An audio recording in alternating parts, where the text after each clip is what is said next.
Good evening, ladies and gentlemen. At this time, I will call into open session this meeting of the Arlington ISD Board of Trustees on June 5th, 2018, beginning at 7:07 p.m. Thank you for everybody being here. As is our custom, we'll start the meeting with our opening ceremony. Please join Ms. Polly Walton in leading us in the Pledge of Allegiance.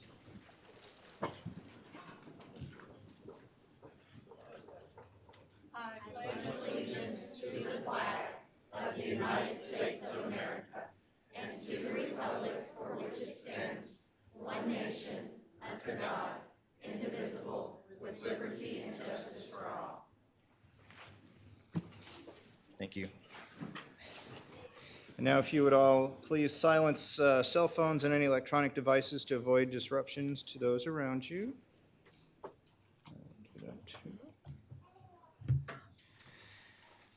And if you would now please join me in a moment of silence.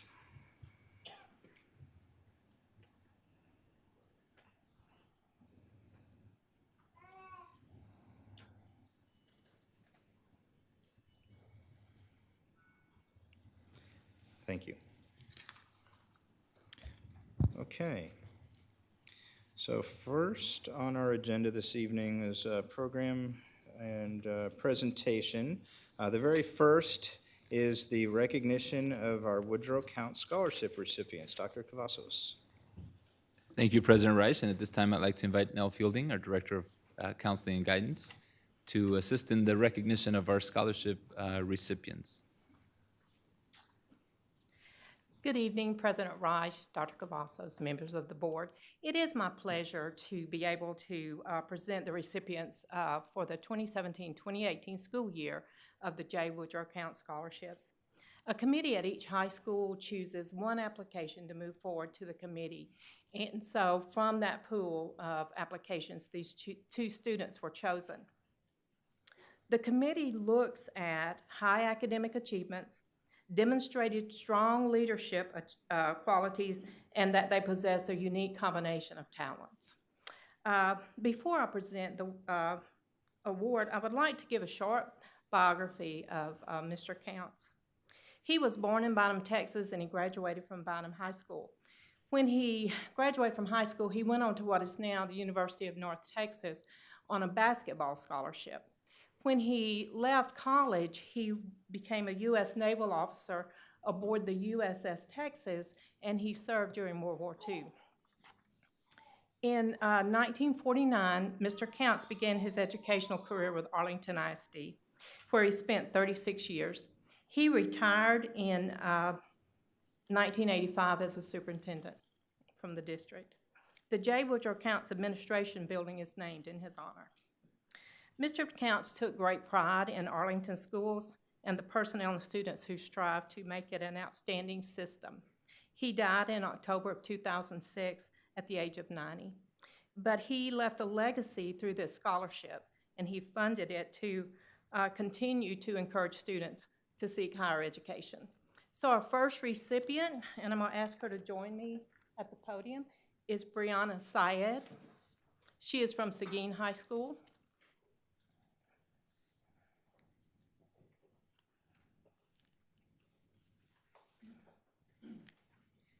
Brianna, would you share with us what your future plans are, what you're going to major in, what school you're attending?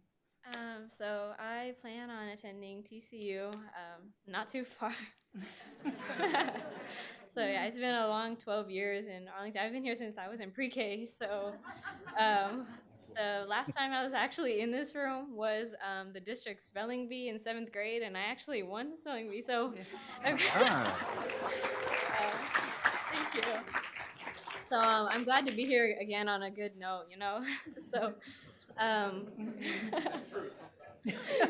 I plan on majoring in neuroscience and hopefully medical school after that. You know, we'll see where that takes me. But I wanted to say thank you, first of all, for like everyone who made this happen. You know, I couldn't have been possible without everyone in the district, and it really is a privilege to be a recipient of this scholarship. So thank you. Would you also introduce your mother? And that's my mom. Her name's Rosie, and also she's my rock, so obviously I couldn't have done any of this without her. Thank you, gentlemen. Congratulations.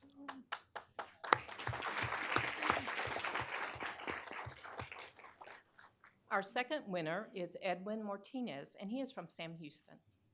All right.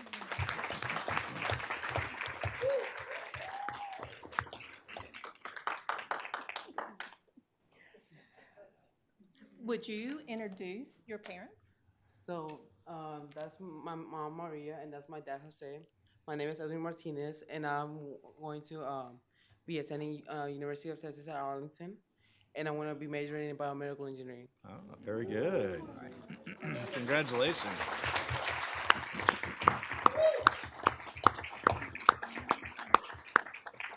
Congratulations, students, and to the parents. Happy dad there, I understand.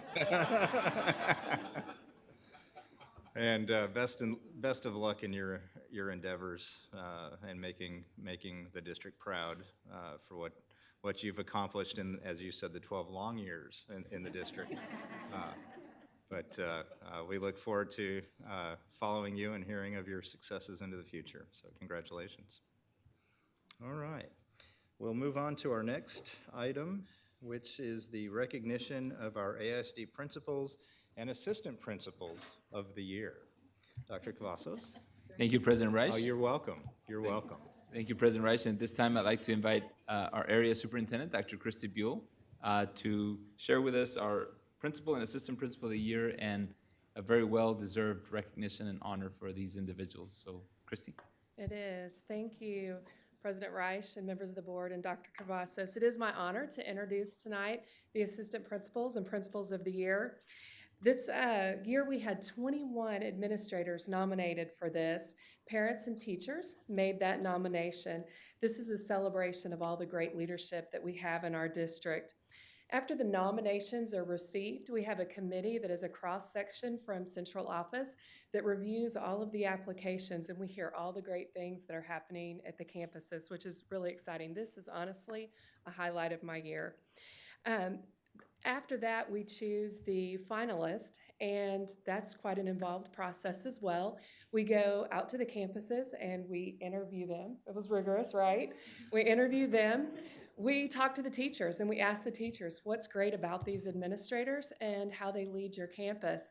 And then we also go on a tour of the campus, and I think that's where it's at. We get to see their leadership in action and get to see all the teaching and learning taking place in the building. And we were in for a real treat in all of these campuses. So at this time, I'd like to introduce the individuals who are finalists and represent AISD. The AISD Elementary Principal of the Year is Claudia Morales Herrera from Lynn Hall Elementary.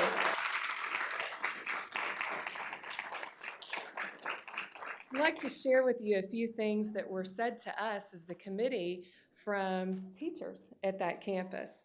This dynamic leader is described by her staff as a leadership force. She is high energy and embodies her vision for the students. She is a strong instructional leader and promotes best practices that lead to increased academic achievement for all students. She also values strong relationships with students and parents and has worked hard to increase involvement throughout the years. Her staff is really proud to have her, so congratulations. I'd also like to introduce you to the Elementary Assistant Principal of the Year, Devin Boland from Little Elementary.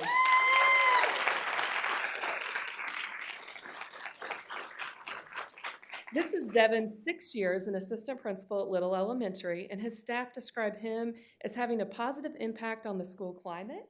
He maintains positive and supportive interactions with students. One teacher stated, "Mr. Boland genuinely cares for every child, sees the best in him and them, and helps them to see the best in themselves. He is present at all of our school events. He's friendly, and he has that ever-present smile." And I think we just saw that. And he has a willingness to perform even the most humble task. And that's what they kept saying over and over. He's just a servant leader.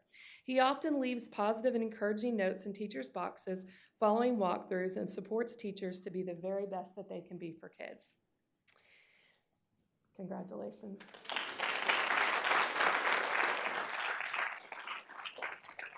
I'd also like to recognize at this time the AISD Assistant Principal for secondary, and it's Catherine Claiborne. She's at Carter Junior High. Ms. Claiborne is a strong instructional leader who supports teachers to grow professionally and has a heart for kids. She is described by her teachers as being a servant leader who is flexible, open-minded, and caring. She is innovative and committed to best practices. She's been instrumental in the success of the implementation of the active learning cycle, restorative practices, and intervention strategies that promote student learning for all kids. Congratulations.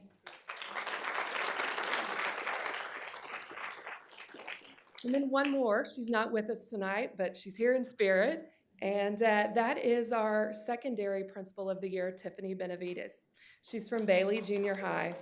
I'm sure she'll watch later. Under her leadership, the school was labeled a National Center for Urban School Transformation and won the bronze for the America's Best Urban Schools. According to her teachers, she leads by example every day through her faith-based leadership, positive attitude, and work-life balance. Her empathy for education is truly extraordinary. And those are the words from her staff. So thank you for allowing us to share the successes of these principals with you. We're very proud of their leadership. Most of all, we're proud of the leadership of all of our principals. These are just a few, but they represent many great leaders across our district. So thank you.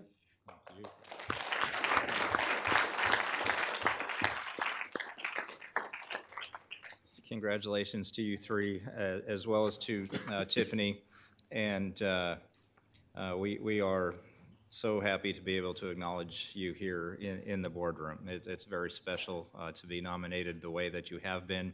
As Dr. Buell stated, we're blessed in this district to have many great leaders, and you are at the top of the crop as nominated by parents and peers. So thank you for your dedication, for your care, for your love, and your leadership in helping our students achieve the maximum they possibly can. So thank you again. Applause to you.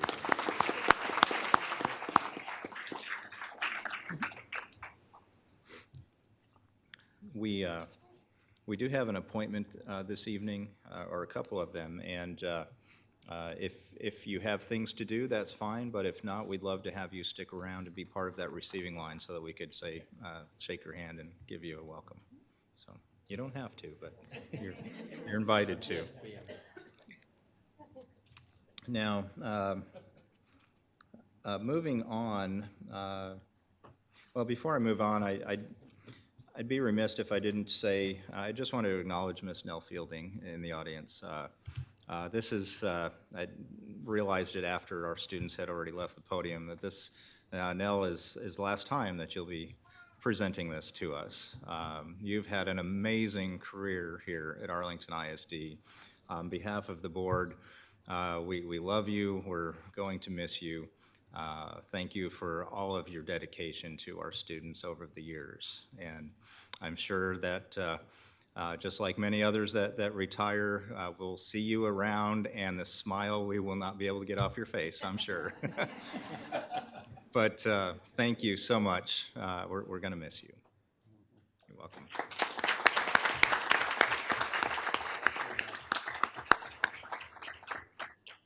Now we will move on to appointments and to consider the ratification of the administrative appointments for assistant principal, principals of Cookin and Peach Elementary. Dr. Cavazos. Thank you, President Rice, and I would like to recommend that the board ratify the appointment of the individuals discussed in closed session for assistant principal for Cookin and assistant principal for Peach Elementary.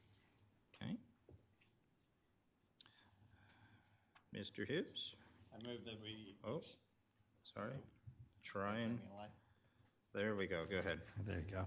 I move that we accept the administrative appointments. Very good. Ms. Walton? I second that motion. Very good. We have a motion by Mr. Hibbs, a second by Ms. Walton to approve the ratification of those appointments. Any discussion? Please vote.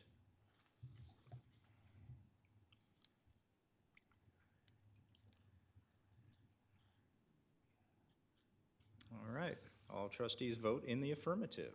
Dr. Cavazos. Thank you, President Rice, and I'd like to introduce the assistant principal for Cookin Educational Center, Ms. Jessica Hoover.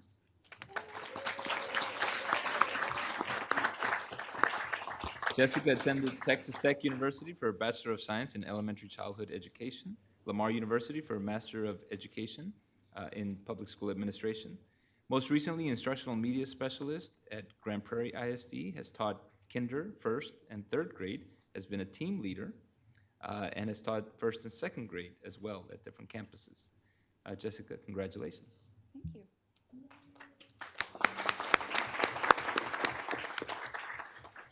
All right, President Reich, members of the board, and Dr. Cavazos, thank you so much for the opportunity to serve the students and families of AISD as the assistant principal at Cookin Educational Center. I'd like to take a moment to introduce my family I have with me tonight. First with me is my wonderful and supportive husband, Justin Hoover. He's a fellow educator, and he's my right-hand man. We have 4 beautiful children, Hayden, Haley, Hannah, and our youngest y'all have heard tonight, Harley. He's been back talking, I'm so sorry. Also with me tonight are my parents and sister, Michael and Emily Brinkley, and Jennifer Oliver. Together, they have almost 50 years of education administrative experience. I am fortunate enough to have such a great resource and wealth of knowledge behind me. Finally, I have with me my fabulous in-laws, Jeff and Sherry Hoover, right here in the front. My mother-in-law has worked for the district in various roles for over 18 years and is currently the guidance tech at Foster Elementary. I want to thank my family who has been on this journey with me that has led me to my new role here at AISD. Without their constant support, I would not have ended up where I am today. I would also like to thank Dr. Connie Spence and the staff at Cookin who are willing to open this door for me. I have been fortunate enough to get to know them over the past several days. I want you to know that this amazing staff has such a great heart for children. They have a joy and passion of which I am so glad to be a part of. They have welcomed me with open arms, and I could not be more grateful. I look forward to learning more about them and growing as an administrator under the guidance and leadership of Dr. Spence. Thank you so much for this opportunity.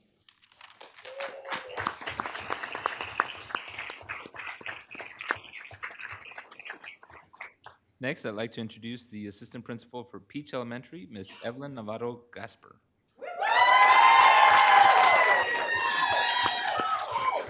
There you go. Evelyn attended the University of Texas at Arlington for a Bachelor of Arts, University of Texas at Arlington for Master of Education in Ed Leadership and Policy Studies with a dual language emphasis.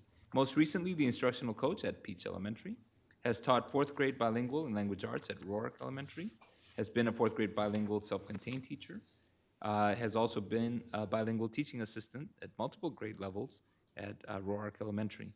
Evelyn, congratulations. Thank you. President Reich, members of the board, Dr. Cavazos, and Dr. Jarko, thank you for this wonderful opportunity to serve as assistant principal of Peach Elementary. I am ecstatic about what is to come for us this next year as I transition into this position. As I reminisce on my career here in Arlington, I consider myself the product of this district because Arlington has definitely grown me as a leader. However, I could not have been AISD's product without first being the product of 2 of the most hardworking people I have ever known and who I have the honor to call my parents, Manuel and Maria Navarro.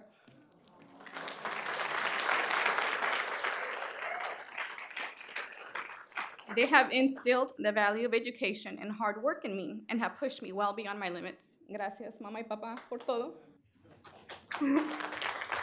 Also joining me today is my husband, Miguel, who has been one of my greatest supporters. Thank you for always believing in me and for supporting me. In this journey, I could not have done it without you. My mother-in-law, who has also given up so much for my family and has done just about everything for me to be here today, has been a complete blessing. My 2 sons are also here today, my 8-year-old and my 5-month-old, somewhere trying to fall asleep so our meeting can continue. Alex and Emmanuel, know that your mommy loves you more than you will ever know. My closest cousins and my aunts also came to support me as well. Thank you guys for always being there for me in my journey as an educational leader. So back to my story of why I consider myself the product of Arlington Independent School District. I started as a bilingual teacher assistant at Roark Elementary, and it was Mrs. Marcia Tucker, who is also here today, and I want to thank her from the bottom of my heart for opening the first doors to the education world for me. I remember walking into her office for my very first interview in 2007 and thinking, I am home. This is what I want to do for the rest of my life. I think I commented this to her, and she probably didn't know what I was talking about. She probably said, you're here for a TA position, not an administrative one. Slow down. So I began working there, assisting Mrs. Aisha Ramos and Miss Mary Garza, who were my first mentors. Miss Mary Garza is a retired AISD teacher, and she's also here today. I want to thank you for trusting me with your students and for allowing me to begin my teaching career that later turned into my leadership journey. Miss Garza and Miss Tucker, both of you ladies will always have a special place in my heart. I then went on to become a bilingual teacher. However, I started in a different district. Nonetheless, I came back the following year, and I continued to work under Miss Marcia Tucker. My current principal, Dr. Stephanie Lee, came in when Mrs. Tucker retired. At this time, I had already started my master's in educational leadership and policy studies. She was the first one to open up the leadership doors for me. As I finished up my master's degree, along with her academic dean, Aisha Ramos, they saturated me with leadership roles as well as leadership opportunities that I can talk about all night, but we will be here very late. So I'll just save those. In 2016, I helped Dr. Lee, Mrs. Ramos, and one of Peach's former assistant principals, Mrs. Kathy DeGeest, open up Peach Elementary as the instructional coach. Opening up a school has been the most challenging, yet the most rewarding experience I have had up to this date. From building our school culture to planning our first carnival before the first day of school, Dr. Lee trusted me with everything that was handed over to me. That year was also the first year that I participated in the Emerging Leaders Program, and I want to thank Mrs. Joy Kidd Stamps for everything that she taught me during the course of this program, from data analysis to building relationships to coaching teachers. That experience has helped shape the leader I am today. Now, as I begin my journey as assistant principal, I consider myself blessed. Blessed to have been the product of Arlington as I advanced in my career, having started where I started and moving forward. Blessed to have worked with the people I worked with. Blessed to continue my career with two of the greatest leaders I know, Dr. Lee and Mrs. Aisha Ramos. Both of you ladies have no idea how much of an impact you have made in my career. Aisha Ramos, I remember how we talked about leading a school. She's here today too. I remember how we talked about leading our school when I was your assistant 11 years ago. Our dream became a reality, and you have taught me so much that I am forever grateful. I hope one day you understand how much you mean to me. Mr. Chris Gibson, thank you for also mentoring me as I transitioned into my first year as assistant principal. I am blessed in that I get to continue Eddie and Debbie's Peach's legacy. To the Peach family, I am proud to have been chosen to continue serving our Peach students, families, and community as the assistant principal. Coach Eddie and Mrs. Debbie Peach, we will continue to make you proud. Peach staff, I am honored, I am humbled to serve as your assistant principal. I cannot wait to work with you all in this capacity. I am proud to continue to be a Peach Viking, where we bleed blue and gold, and where the Viking fight never dies. I am ready for what is to come. Hashtag We Are Peach. Thank you.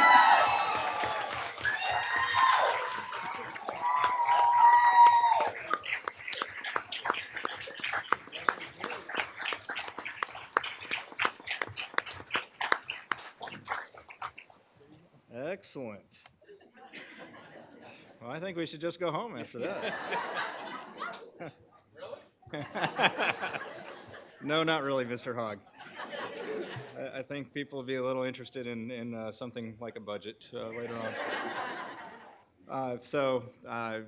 We are all blessed to have great leaders, and congratulations to you both. As is our custom, if you wouldn't mind following Mr. Kale to the lobby for a receiving line and a brief break we will take as a board. I would ask the audience if you would indulge us to lead and wait for us to go through first so that we can come back in and get back to business. It is 7:31 right now. Yes, you three, if you want to, please.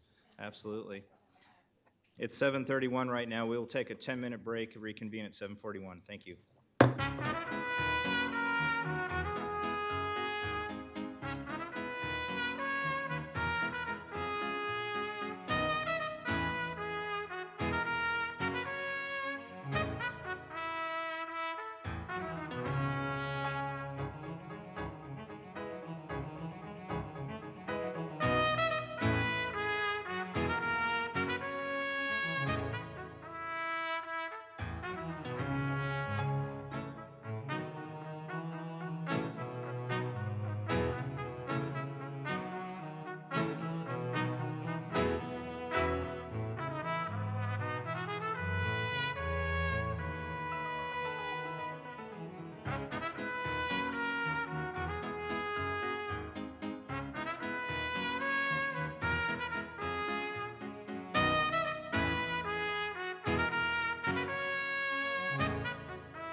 right, the time is 7:45, and we are going to continue on now to our next item on the agenda.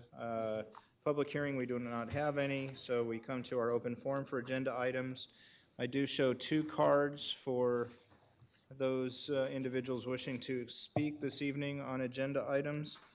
This is a routine part of the school board's agenda for regularly scheduled meetings. A segment of the meeting provides citizens with an opportunity to share their views with the trustees on items that are on the agenda tonight. It is not intended to be a discussion or debate, and trustees will not reply to the speakers. Derogatory comments aimed at an individual will not be tolerated.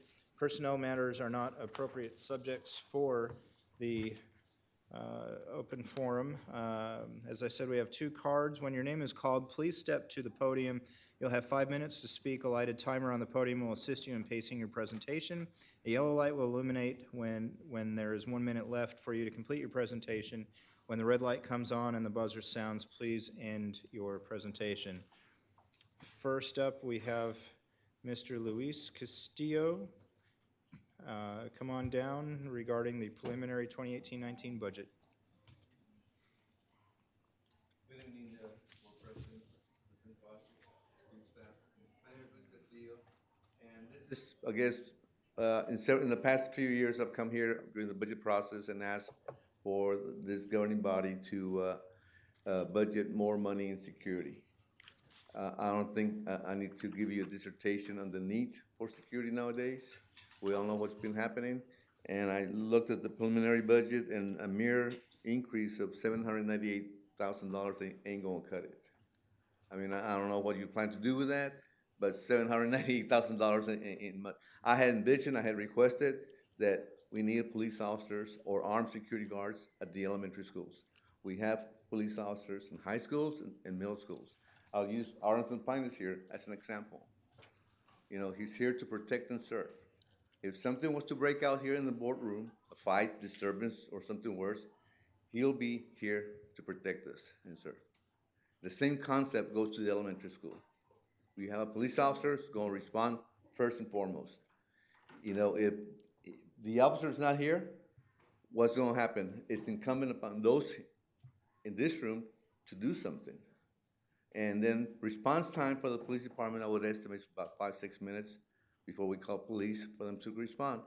In 5-6 minutes, it's going, a lot of things happen. And the same thing's going to happen in the elementary schools if we don't take the appropriate action. Now, I know there's been issues about money. How can we possibly put police officers in every elementary schools, or arm police security, or even create your own police departments like some departments do, like Mansfield and Dallas? The fact of the matter is that the world has changed, and we're not changing with it. We're leaving everything to chance and to hope, and I don't think our kids' lives are worth that. They deserve more. Just like this governing body deserves police protection, I think our kids also deserve it. Now, how much it's going to cost? It's going to cost some money. Security doesn't come cheap. And where are we going to get the money? Well, in looking at your numbers at the Financial Transparency Internet website for the school district, there's $31 million unbudgeted in your National Guest Fund. $31 million are just sitting there. Unappropriated, they're just sitting there. There is a notation says that the board has restricted those funds. You know, and of course, that's the board's prerogative. But it also is the board's prerogative to unrestrict them and use them for something more important than just sitting there. And I think that the safety and the security of our kids, our teachers, our staff is something more important than just having 31 million sitting there. And those are not my numbers, those are the district numbers. And they're posted on the website. You got $31 million sitting there in the National Gas Fund, just doing nothing, just earning probably interest. I think we can put more, better to use those monies if we just dip into it and fund maybe 3 years of a police protection until we come up with a better plan. But I do emphasize that we do need police officers at the elementary schools, and the electronic control access is one thing, but those things work for law-abiding citizens. The video surveillance cameras will only show you what happened after the tragedy or after an incident. You know, all of those things are good security measures, But I think that the most effective, and even with a police officer on site, you still may have some casualties. You know, that just that's the world we live in. But at least with a police officer on site, we're gonna minimize the number of injuries or death. We're gonna minimize the number. That's all we can do, just minimize it. Now there's been I've seen my dear friend Chief Johnson go out and this board has used Chief Johnson as the spokesman that where schools are safe and everything. But at the end of the day, the city of police department, Arlington Police Department, is not responsible for the safety and security of our schools, teachers, and staff. The school district is. When kids come to school, they're under your custody, under your control, and under your care. Legally, the school district is responsible for their safety and security. This notion about the police department, blah, blah, blah, ain't gonna cut it with me. I know that the city's not responsible. They're not gonna take responsibility. So the bottom line is whether you pay now or you pay a whole lot much more in the years to come. Because, if you've seen what's happened in other communities, the first thing that happens, there's a bunch of lawsuits that are filed. And we're just being precaution and I'm trying to create paranoia here, but better be safe than sorry. Thank you. Thank you, Mr. Castillo. Next, we have Mr. Jeffrey Harris talking about the budget and compensation. Mr. Harris.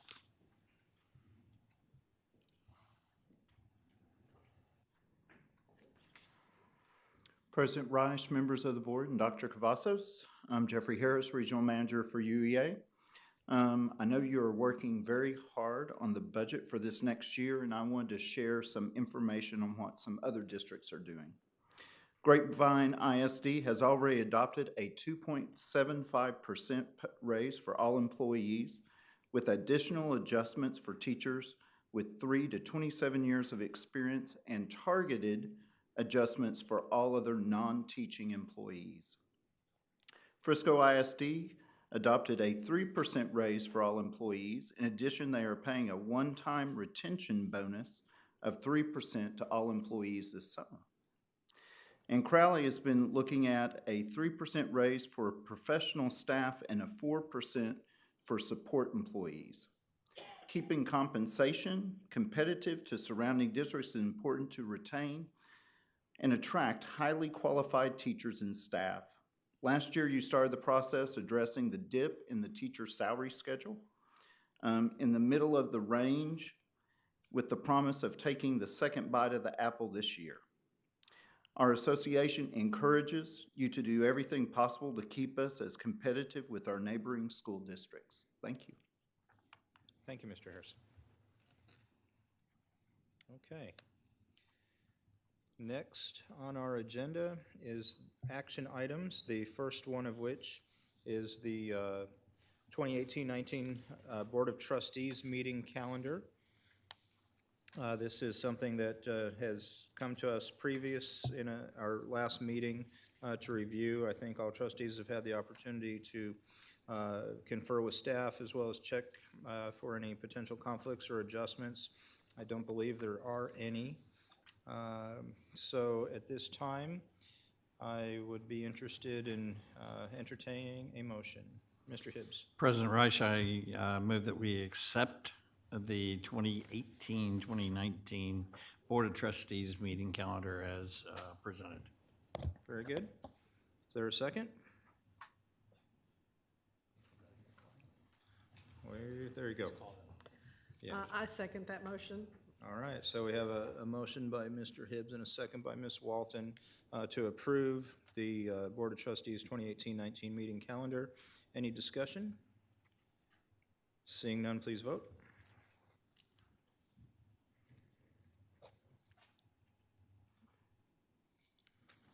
Motion carries unanimously. Moving on, item B, consider the nomination of an Arlington ISD trustee for the Regional 11 Position D, seat on the Texas Association School Board Board of Directors. Just a brief context here, this position is currently held by Ms. Ann Callahan in Stephenville ISD, but she's indicated that she's not seeking reelection. So this is a three-year term beginning at the close of 2018 at the annual TASB convention, expiring after 2021. Ms. Mays? Yes, I'd like to make a motion to nominate R. Bowie Hogg for Arlington ISD trustee for the Region 11, Position D, seat on the TASB Board of Directors. Very good. And Ms. Walton? I second that. That's fine. I Okay. second that motion. All right. So we have a motion by Ms. Mays and a second by Ms. Walton nominating Mr. Bowie Hogg for this seat on the TASB Board of Directors. Any discussion? Any comments, Mr. Hogg? Going once, twice? Proud to serve. We are proud to have you, assuming the vote carries. So, seeing no lights indicating further discussion, please vote.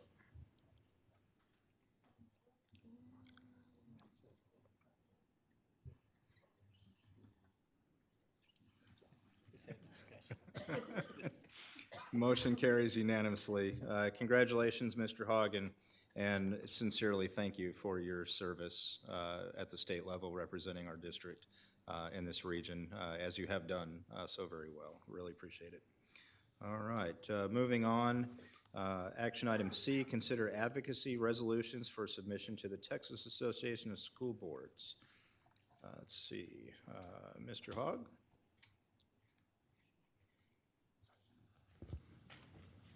Yes, it's been 6 months with these new systems, and we're still figuring them out. Thank you, Dr. Reich and colleagues. This is something, as I currently serve on the TASB board, something that we are approached each year and is to tackle our advocacy resolutions.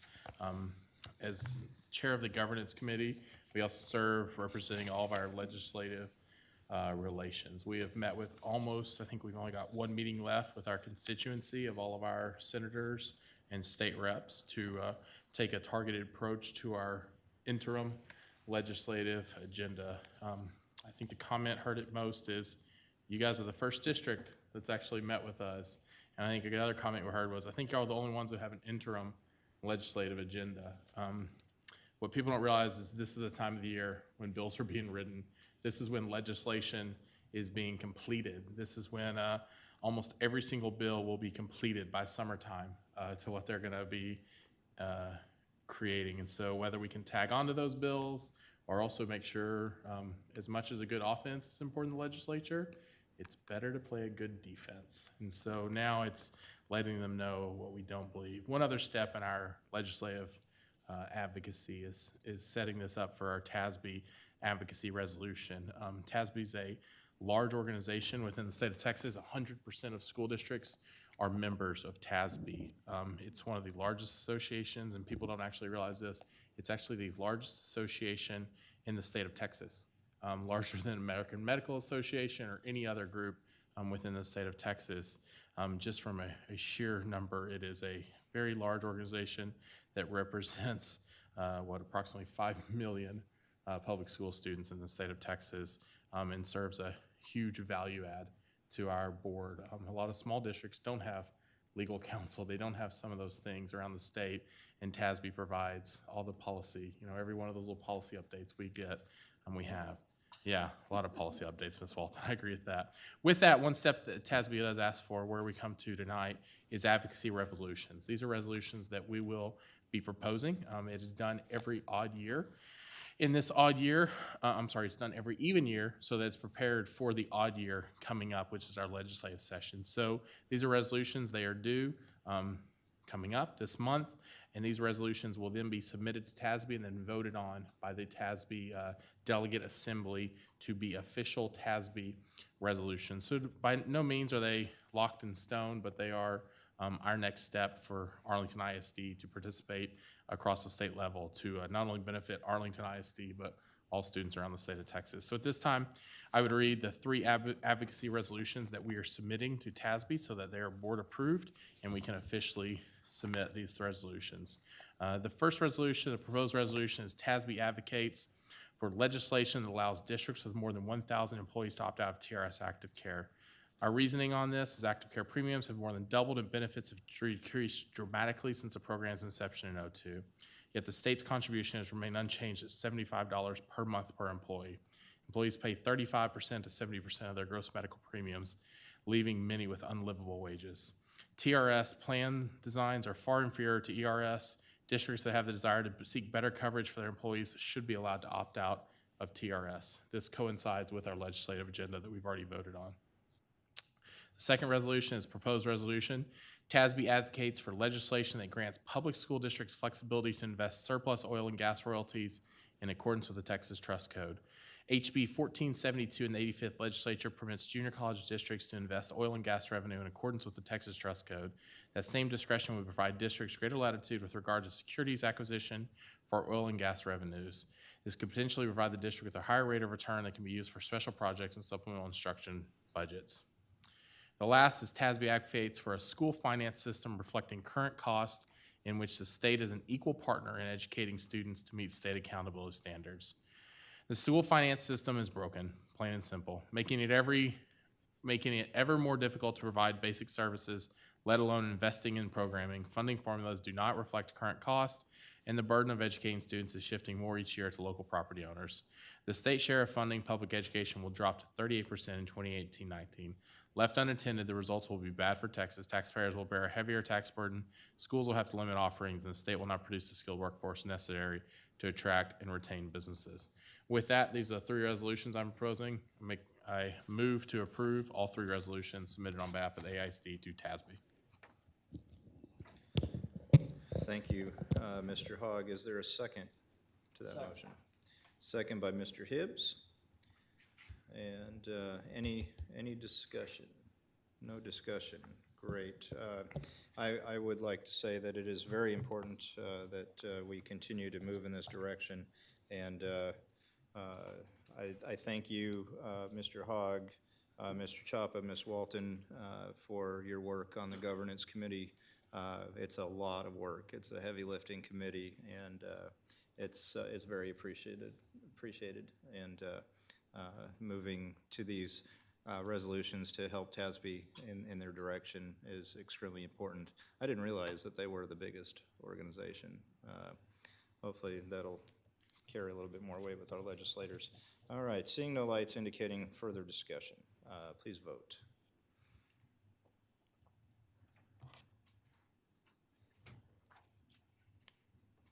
All trustees vote in the affirmative.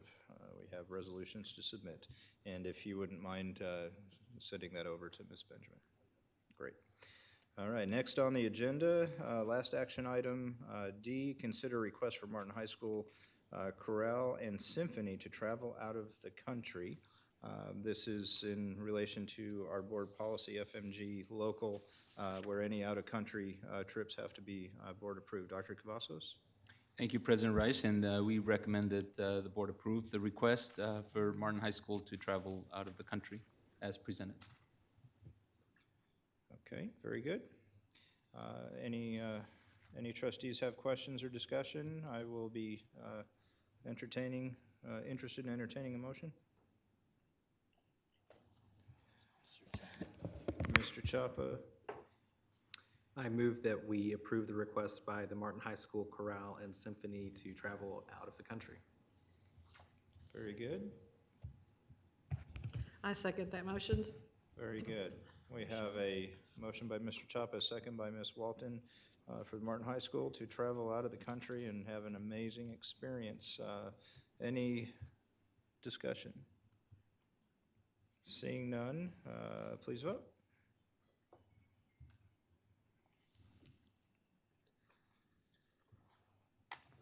Motion carries. Congratulations to the Martin High School Choral and Symphony. They're going to have a great time. It's wonderful. Moving on, normally we have consent further on the agenda, but we're going to do consent now so that we can dive into our budget as a discussion action item. So is there any items that trustees wish to be withdrawn from the consent agenda? Seeing none, then we will be considering the items listed on your agenda under consent. Ms. Powell? Evening, President Reich, board members, Dr. Cavazos. There are no bids on the agenda this evening on the consent agenda. There are donations, however, totaling $118,859 this evening, which brings our year-to-date total to $2,315,907. Excellent. Excellent. Generous community. Thank you, Ms. Powell. All right, any discussion on consent? All right, I'll entertain a motion. Mr. Hibbs? President Reich moved to accept the consent agenda. Is there a second? All right, motion by Mr. Hibbs, second by Mr. Hogg to approve consent. Don't see any lights indicating discussion. Please vote.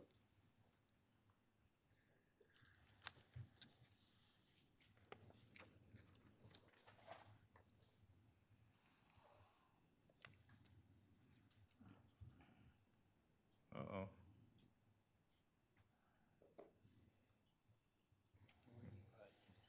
That had a glitch. We don't know. It's still showing. Technical difficulties. Please stand by, waiting for them.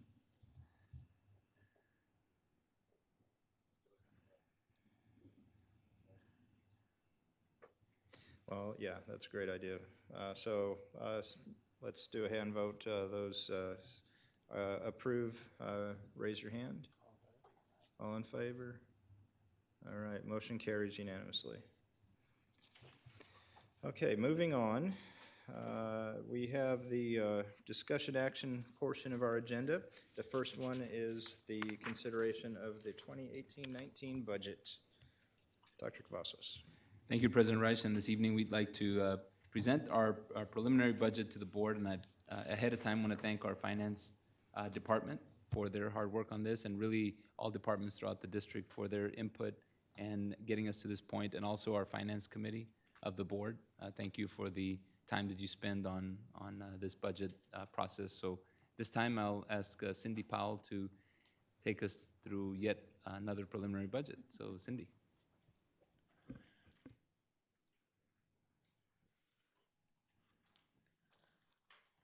Dr. Reich, board members, Dr. Cavazos, good evening.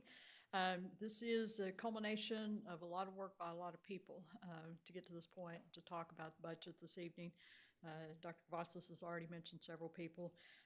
I'll thank the secretaries out in our schools and our principals who put their campus budgets together and worked with their site-based teams, and department leaders and grade level leaders who gave their input. And then I would also thank the HR department. They have an enormous hand in this as far as the staffing process. Staffing, as you'll see, makes up 87% of our budget. And so their group does a tremendous job each year in that staffing process with the schools, and it helps us maintain budgetary controls. We'll talk about in just a minute. And then also to the other members of senior staff, you know, every year we come to a point where we have to go back and ask people to make adjustments in their request, and this group always does that. And they always focus their needs and their request on what's best for kids and what improves services for kids.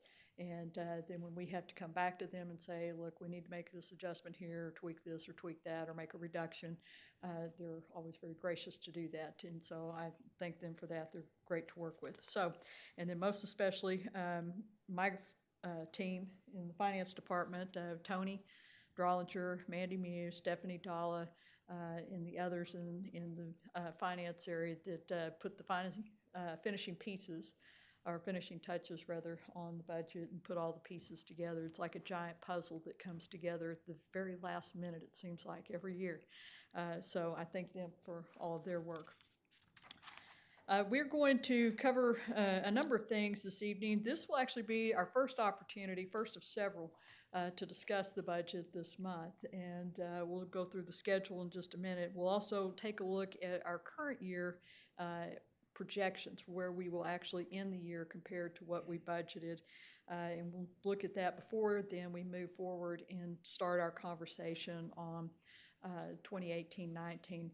As we look at the budget for 2018-19, we'll talk about projected enrollment, we'll talk about projected property values, staffing, and then also we'll look at some things that are not yet built into the budget that the board may want to consider. So this is a timeline of how we will work on the budget this month. Tonight we're going to focus our work on the general fund. That's the fund that provides for the day-to-day operating cost of the district, and it's by far the largest of our funds. So we will have that conversation tonight. As part of that, we'll talk about compensation.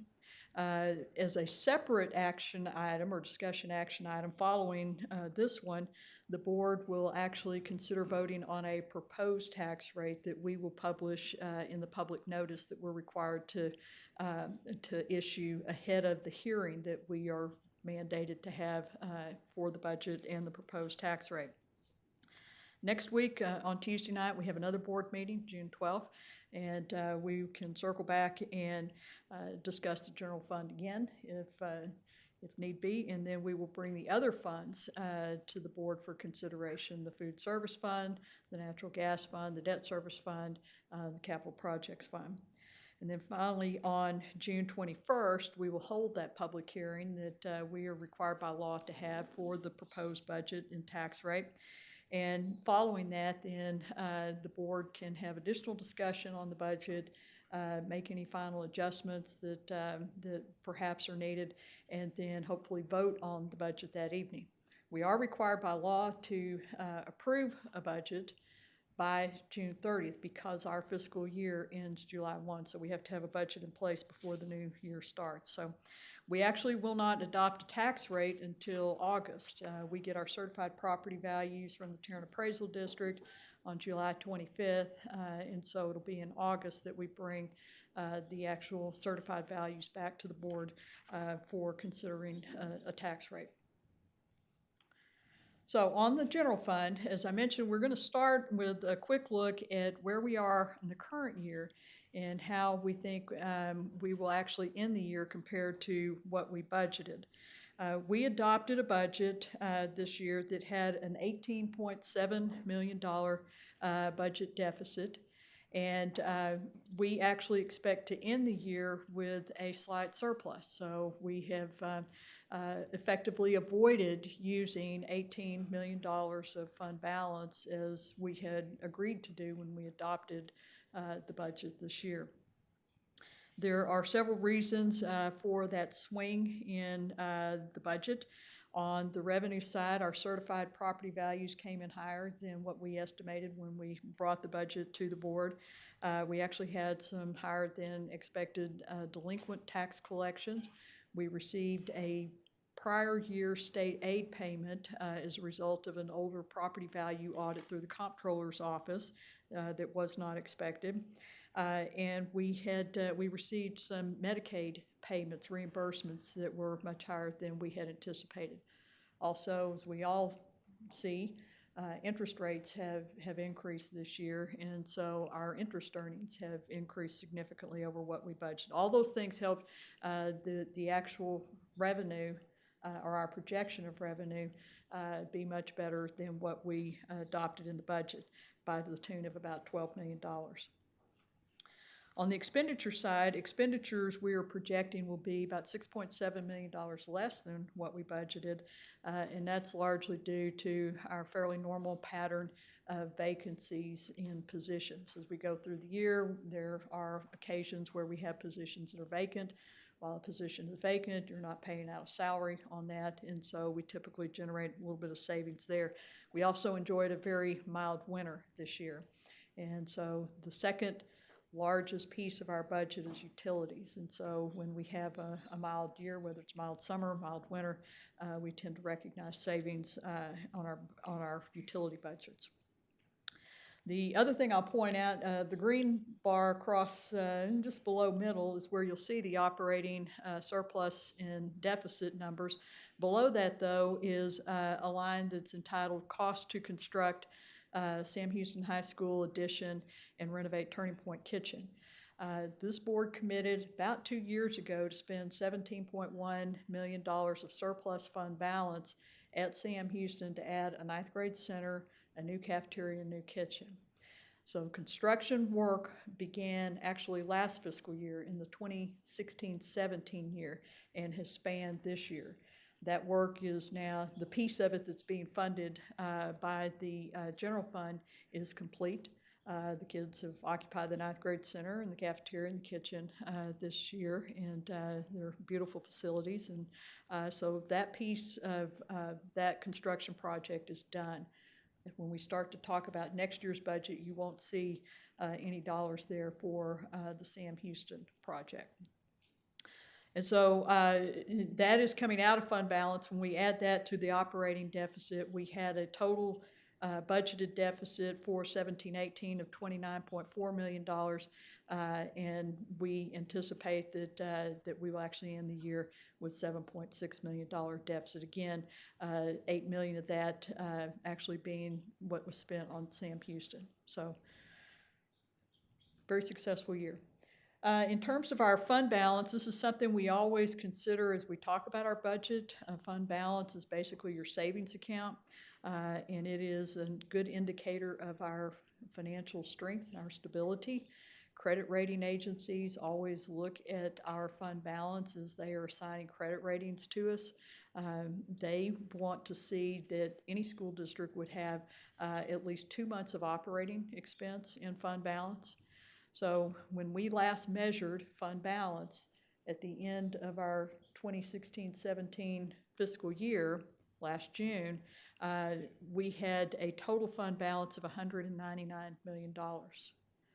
We have to categorize that in several buckets according to governmental accounting standards. And so the piece that everyone is always interested in is what is called unassigned. Those are dollars that we could use for general operating purposes if we needed to.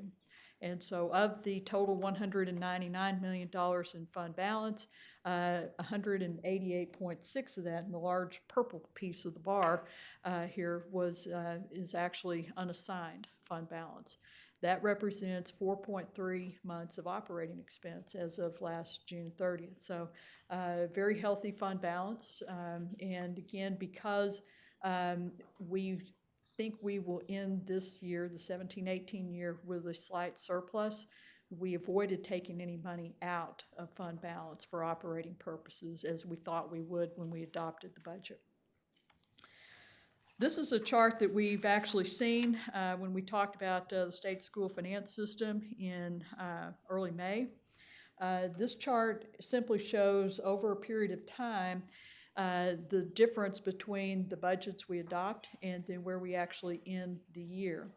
And so, as you can see, in the 14-15 year, we adopted a budget that had about a $1 million surplus. The blue bars are the budgets. The orange bars then are our actual year-end surplus or deficits. So you can see that in 14-15, we actually ended the year with a $26.3 million surplus. Subsequent 2 years, you see that we ended the year with a surplus. In 2016-17, that was the first year that we actually adopted a budget that had an operating deficit in it. And so that budget had a $14.6 million operating deficit, yet when we ended the year, we actually ended with a $13.8 million surplus. One thing I'll point out on all of these numbers, while when you talk about millions, it's always a lot of money. But relative to our total budget, the variances are very small here. We have a $500+ million budget. 1% is $5 million. So when we talk about a variance of maybe $15 million, you're talking about a 3% variance from what you actually budgeted, and that's quite close, actually. Again, you see in the 17-18 columns, the blue bar shows that we have adopted a budget with an $18.7 million deficit. And you can see there, you can just barely see it, the 0.4 or the $400,000 projected ending surplus. And so again, basically breaking even. We may actually finish a little bit better than that, but we feel pretty comfortable with that estimate at the moment. Going forward, we had forecast what we anticipated our budgets to look like for the next 2 years. We made these forecasts in October. And so it's important to point out here that those forecasts do not include any provision for a raise. So these are what we expected the operating budgets to look like with no raise in them. So for next year, for the 18-19 year, when we did this projection in the fall, we anticipated that the deficit for 18-19 would be about $25.9 million, right at $26 million.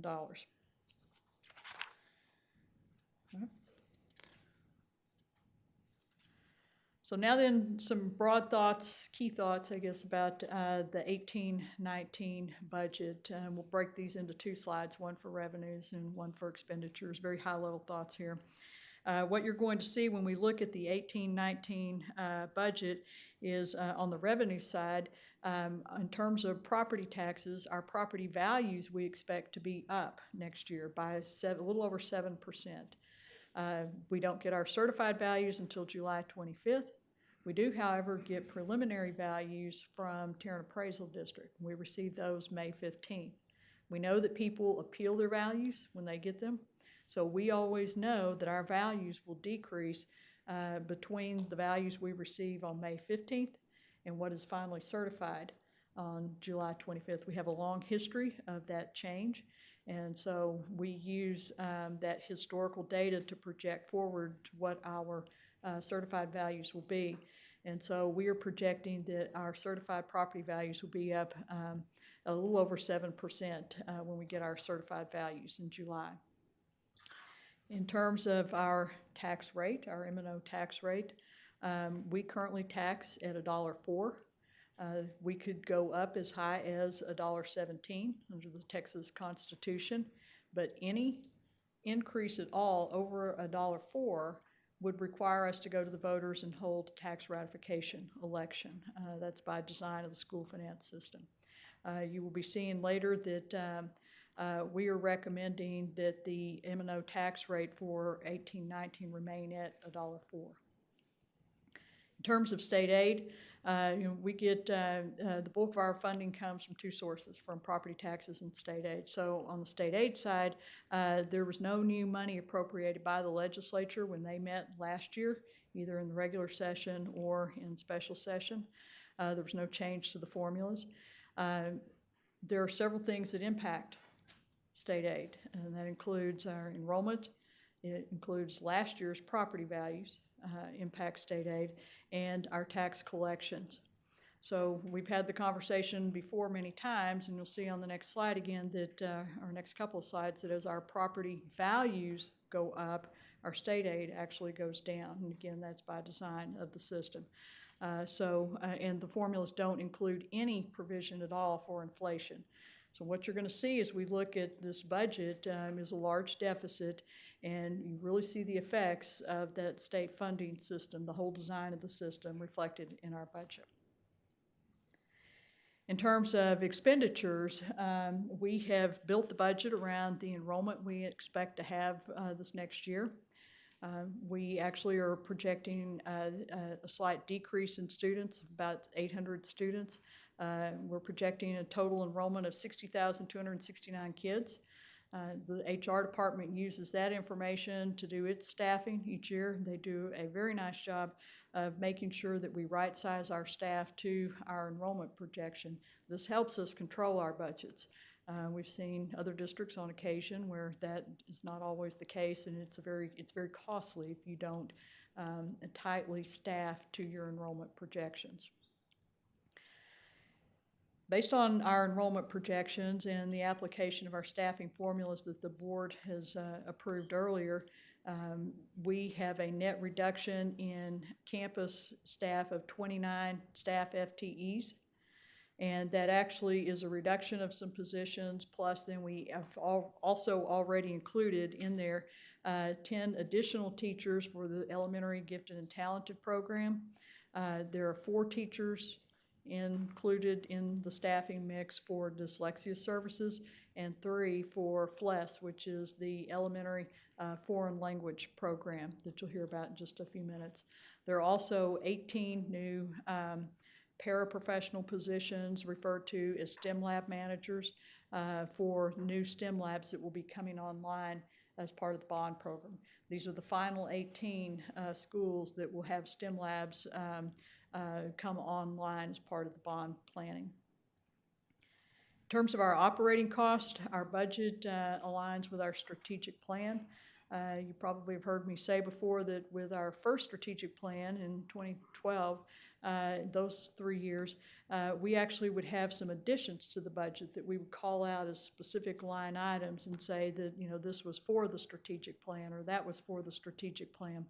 We have grown and matured as a district to the point where the strategic plan is our work. And so our budget reflects that. It's just pervasive throughout the budget. And so there are no longer really these standalone large ticket items that are add-ons. It's just embedded within the work that we do. And it guides our budgets very, very much each year. I would also point out again that the preliminary budget does not include anything for a raise at this point. We'll have conversation about that in just a few minutes. And then in terms of our fund balance, we've already seen the chart that shows that when we ended the last fiscal year, our fund balance represented about 4.3 months worth of operating expense, and we know that we'll add to that, but just a tick, and so it may be about 4.4 months of operating expense when we end the current year. So a couple of charts here. This chart shows our change in enrollment over the last 10 years. Again, you can see that we peaked in the 2012-13 year with just over 65,000 students, and we've lost a few students since then. We've had some conversation around that in these settings. That is somewhat the impact of lower birth rates that began right after the recession hit, and then also charter schools have had an impact on our enrollments, and likewise on urban districts across the state. In terms of property values, you can see that our property values are growing. Again, you see that we are projecting that this year's values will be $27.9 billion, and so that's an increase of just over 7%. And these values impact us on both on the revenue side for both the amount of taxes that we can collect off those, and then the state aid side. I will point out that of the value growth this year, roughly 24% of it came from new construction. The rest of it's from reappraisals of existing property. And remind everybody what we've said several times, and that is the impact that property values have on state aid is this: as our property values go up, our state aid goes down, so it is an inverse relationship.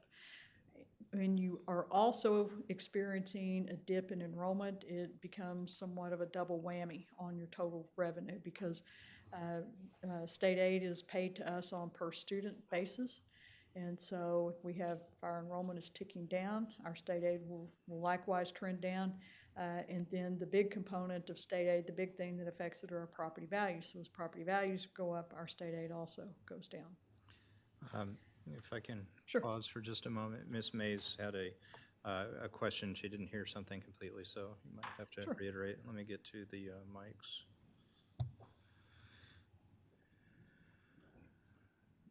Okay, go ahead. Thank you, President Reich. I just did not hear the percentage that you said that the growth came from new construction. Roughly 24%. Thank you. Thank you. All right, so this chart, this is actually a chart that reflects state-level revenue sharing on the state funding system. This is not specific to Arlington ISD. This is reflective of the entire state. So under the current state funding system, it was fully implemented in 2008, the current system. And at that point, it was an equal share between the state and local districts, with each putting in equally 50% of the cost of education. As we have moved forward and property values across the state have generally grown, the burden of funding public ed has shifted continuously to local property owners. And so for the year that we're in right now, that split is 43% being funded by the state, with 57% being funded by local property owners. The expectation, based on anticipated growth and values, again, across the state, is that that shift will continue next year, with local districts picking up 62% of the total funding burden, and the state carrying just 38%. All right, so this is a first look at next year's budget, and I will say you all have a packet at your place that has the detail behind this. We try not to get too far down into the weeds, just because it's, I think it's more important that we see the bottom line and talk about what drives our budget and some of the big pieces of the budget. So this is a very high-level summary of the preliminary budget for the 2018-19 year. Again, there's no raise factored into this. So the first column on the left has the original budget for the current year, the 2017-18 year. The second column is our projection for where we think we will end the year. We've already talked about that. That third column then is entitled the 2018-19 preliminary budget. That's where you can see that we are projecting to have a deficit of $27.7 million.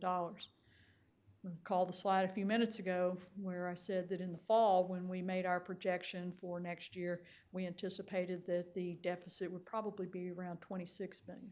So this deficit is a little bit bigger than that.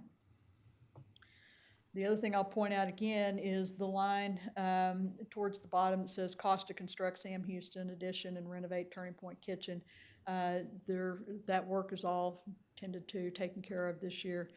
There's none of that reappears in next year's budget, or nothing similar. The slide just shows a breakdown of our general fund revenues.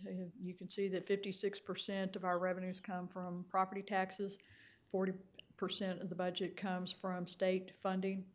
There's a little piece for other local, which is pretty much our investment income, rental incomes, some fees, and then the federal piece, which is primarily Medicaid reimbursements for the SHARS program that we participate in. On the expenditure side, you can see how our expenditures break down. The greatest part of our budget is made up of payroll cost. We are a service provider, and so it takes people to provide that service. After payroll, the next biggest piece of our budget is utilities. That is part of that red block that's entitled Purchased and Contracted Services. So roughly 93% of our budget is exclusively payroll cost and utilities. So that's, when you start talking about making significant changes to your bottom line, you really are talking about making changes to personnel cost.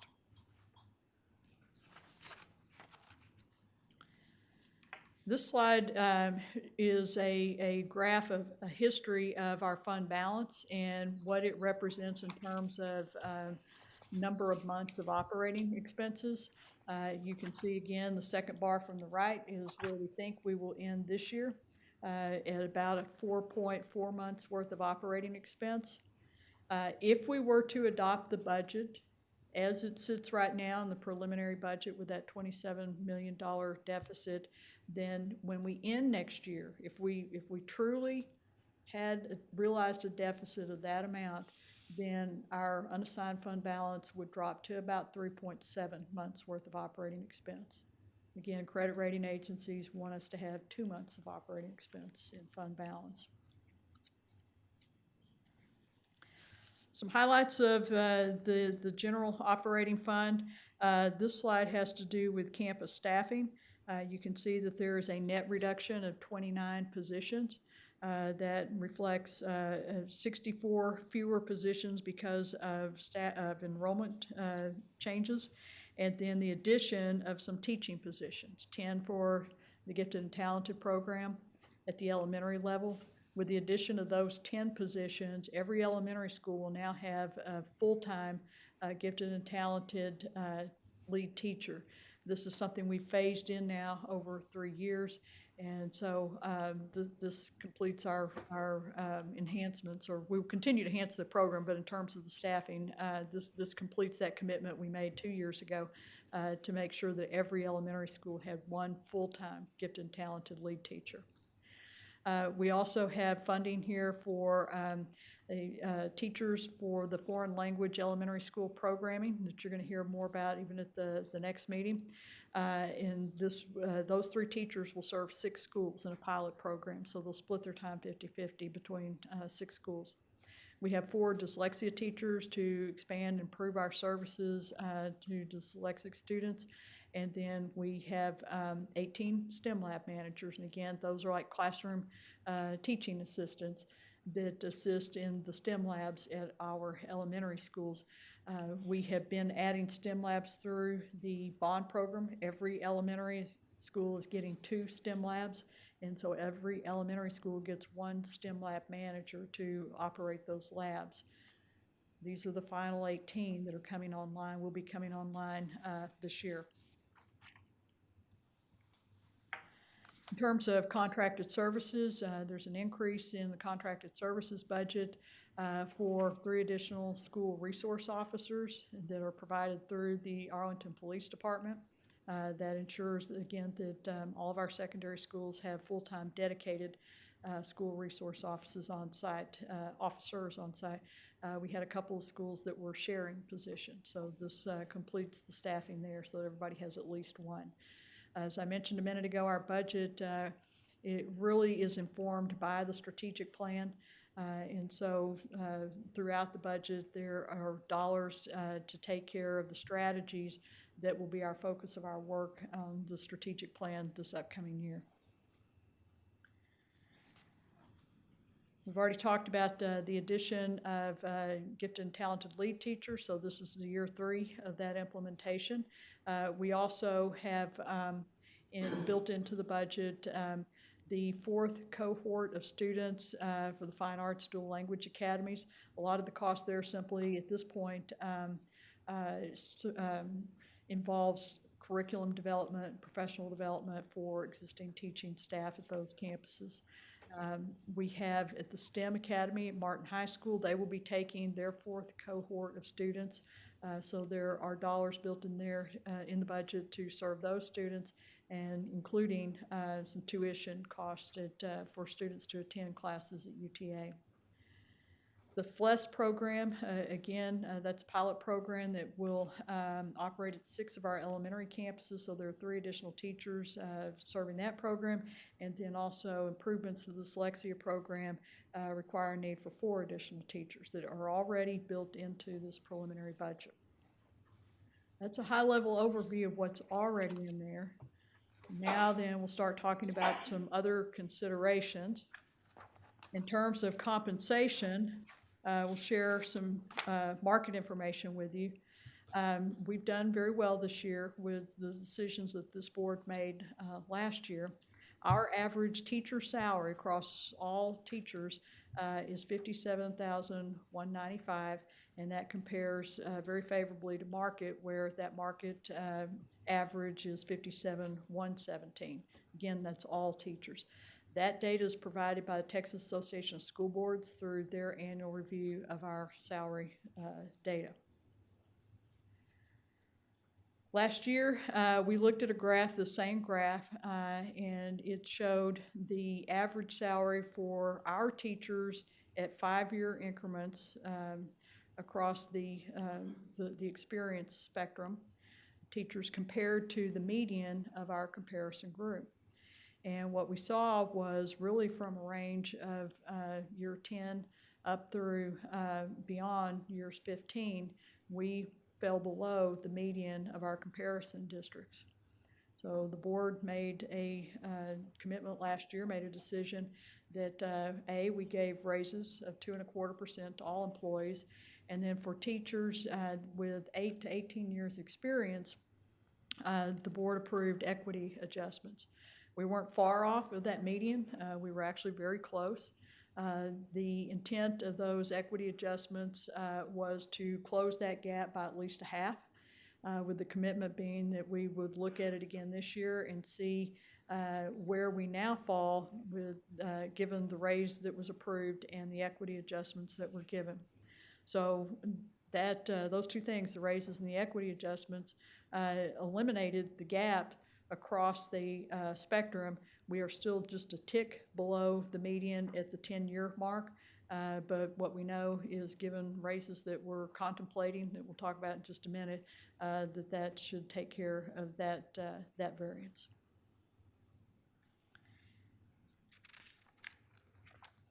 The cost of a 1% raise for our district is $3.7 million. We have over 8,000 employees. So when you talk even about just the cost of a 1% raise, $3.7 million. We always quote 1% because it's easy from there to do the math on, okay, 3.7 is 1%, or 1% is 3.7. Then you double that to get 2%, or 2.5 times that to get the raise for a 2.5% raise. So that's why we quote the 1%. So you can see different amounts here, all the way up to 2.5%, that different raises would cost us. What we hear from TASB is that TASB does a survey district-wide to see what districts are thinking in terms of salary increases. The results that were published by TASB indicate that 2% seems to be the predominant theme, and so we believe that a 2% salary increase would keep us competitive with our neighboring districts. Health insurance is always a concern for all of us in today's world. We are members of TRS Active Care. And as we all well know, once you join TRS Active Care by law, we cannot get out. Roughly 90% of all the school districts in the state are members of TRS Active Care, so it is a huge plan, but it still has proven to be very expensive. We have advocated for legislation that would give us the option to get out of TRS Active Care, to let us create our own plan or shop our own plan. Mr. Hogg and Mr. Kale testified before the House Committee on Pensions several weeks ago on that matter, and we're following up with TRS at the request of the chair of that committee, and then we'll circle back with several members of that committee to again continue that conversation. And we've talked with each one of our legislators as we've had one-on-one meetings with them recently about really our very strong desire to have that option so that we can shop our plan.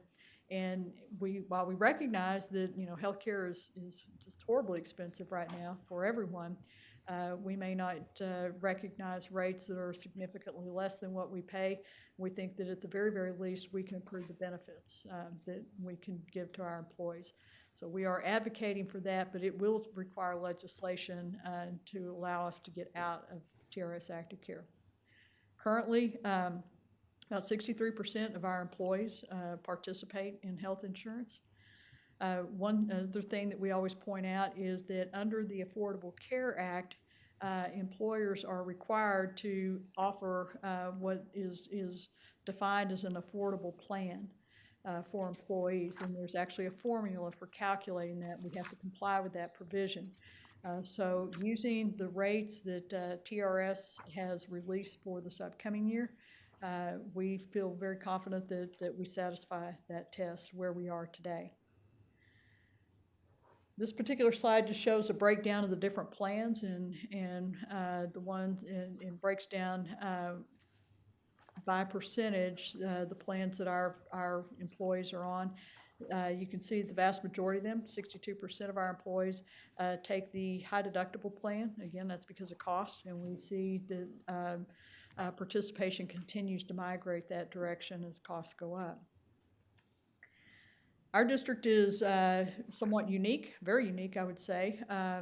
We have a wellness plan. We've had it in place for several years. It's available to all employees, whether you take our health insurance or not. And we actually contribute additional money towards health insurance premiums for those individuals that are on the wellness plan.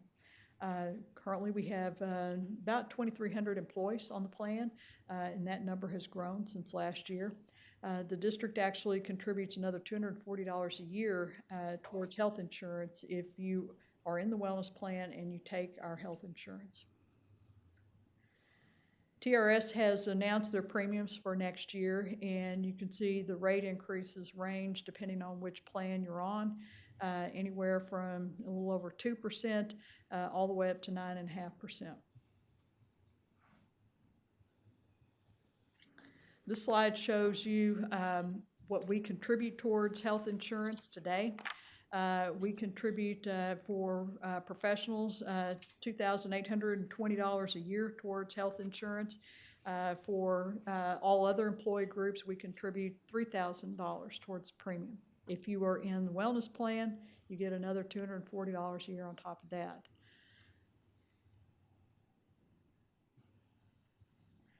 If we were to look at making an adjustment to what we contribute towards health insurance, again, just using a very basic benchmark of $120 a year, then that increase would be about $620,000. And we would recommend that that increase be tied to the wellness program so that we incentivize employees to participate in the wellness program to access these additional dollars.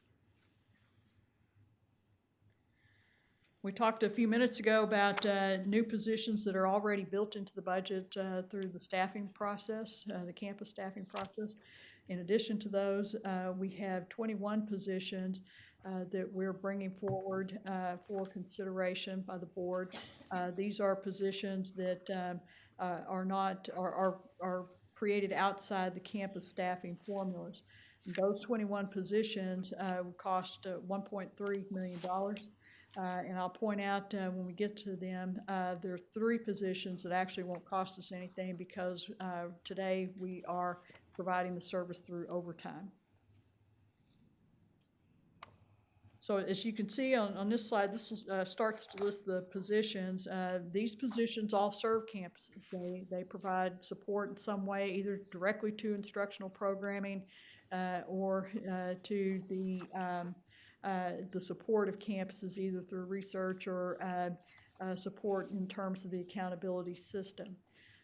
Also, we have a staff auditor on here as a request that I know the chief internal auditor has discussed with the board audit committee, a specialist for blended learning, and a network security analyst. And we also have some paraprofessional and auxiliary positions. The auxiliary positions help support the maintenance of our buildings and address the additional square footage that we've added in the last several years. The last group you see down there, security dispatchers, there are 3 being requested. These 3 positions won't cost us anything because we are providing this service currently. It's monitoring our alarm systems 24/7. That's being accomplished right now through overtime pay. So we can eliminate that overtime and replace them with full-time dispatchers. And finally, this slide shows just a summary of the budget as it exists today. That's in column 1. And the remaining columns, columns 3 through 5, just show, they demonstrate different combinations of things that we've talked about this evening. For example, column 2, if the board were to approve the budget as it's being presented this evening, plus approve a 2% raise, then the total deficit would be $35 million. Moving to column 3, if we chose to do that, plus also the health insurance contribution, you can see the effect that that has on the bottom line. It increases that deficit.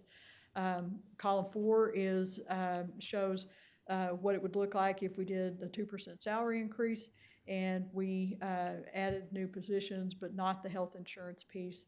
And then finally, column 5 shows all 3 of those items. If we do all 3 of those items, the deficit would be $37.1 million. These certainly by no means are the only things we can consider. and would consider. They're just points that we've been talking about and that we tried to summarize here as a starting point for conversation. So again, I bring back this slide that we looked at the very first of the presentation. Again, this is our first opportunity to discuss the budget, and then we'll follow that with another discussion next week, and then again on June 21st when we hope to adopt the budget. So with that, I'd be happy to answer any questions you have. Thank you, Ms. Powell, and as always to you and all those that go in helping with this development of this is very well appreciated here by this board, and the layout of the information as you present it makes it, I feel anyway, that it's digestible chunks for us to comprehend and wrap our heads around so that we can go forth with active discussion. So thank you. With that, are there trustees that have questions?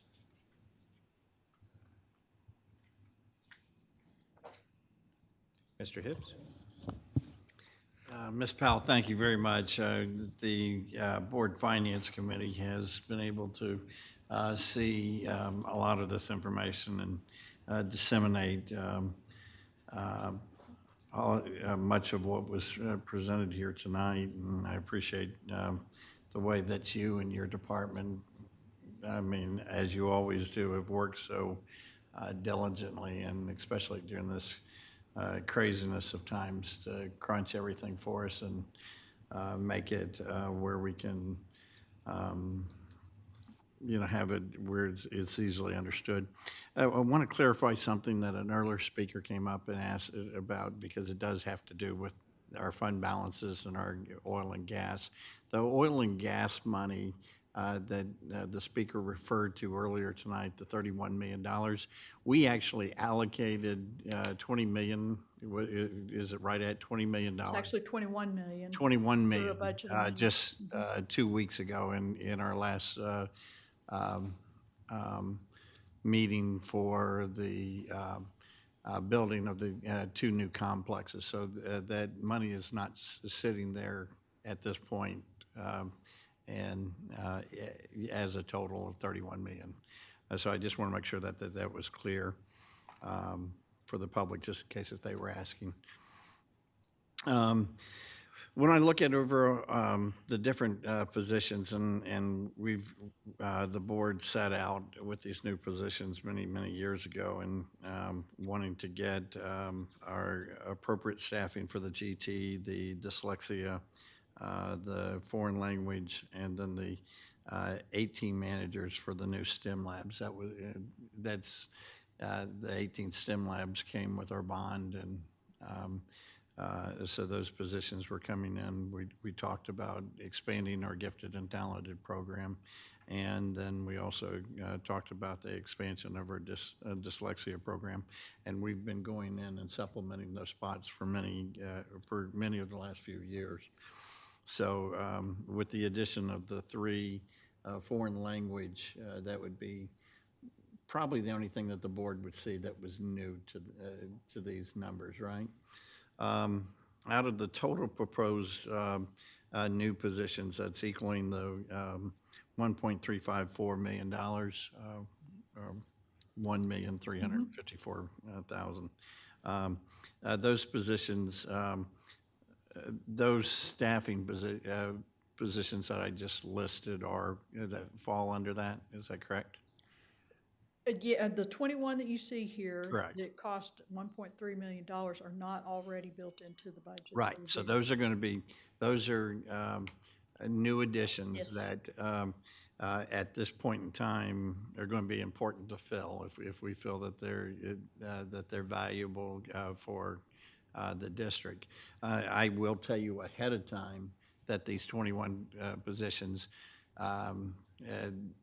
it's pertinent that if the board believes that these are of value for us to move forward with and for approval, that it would be nice to probably have that agreed upon tonight.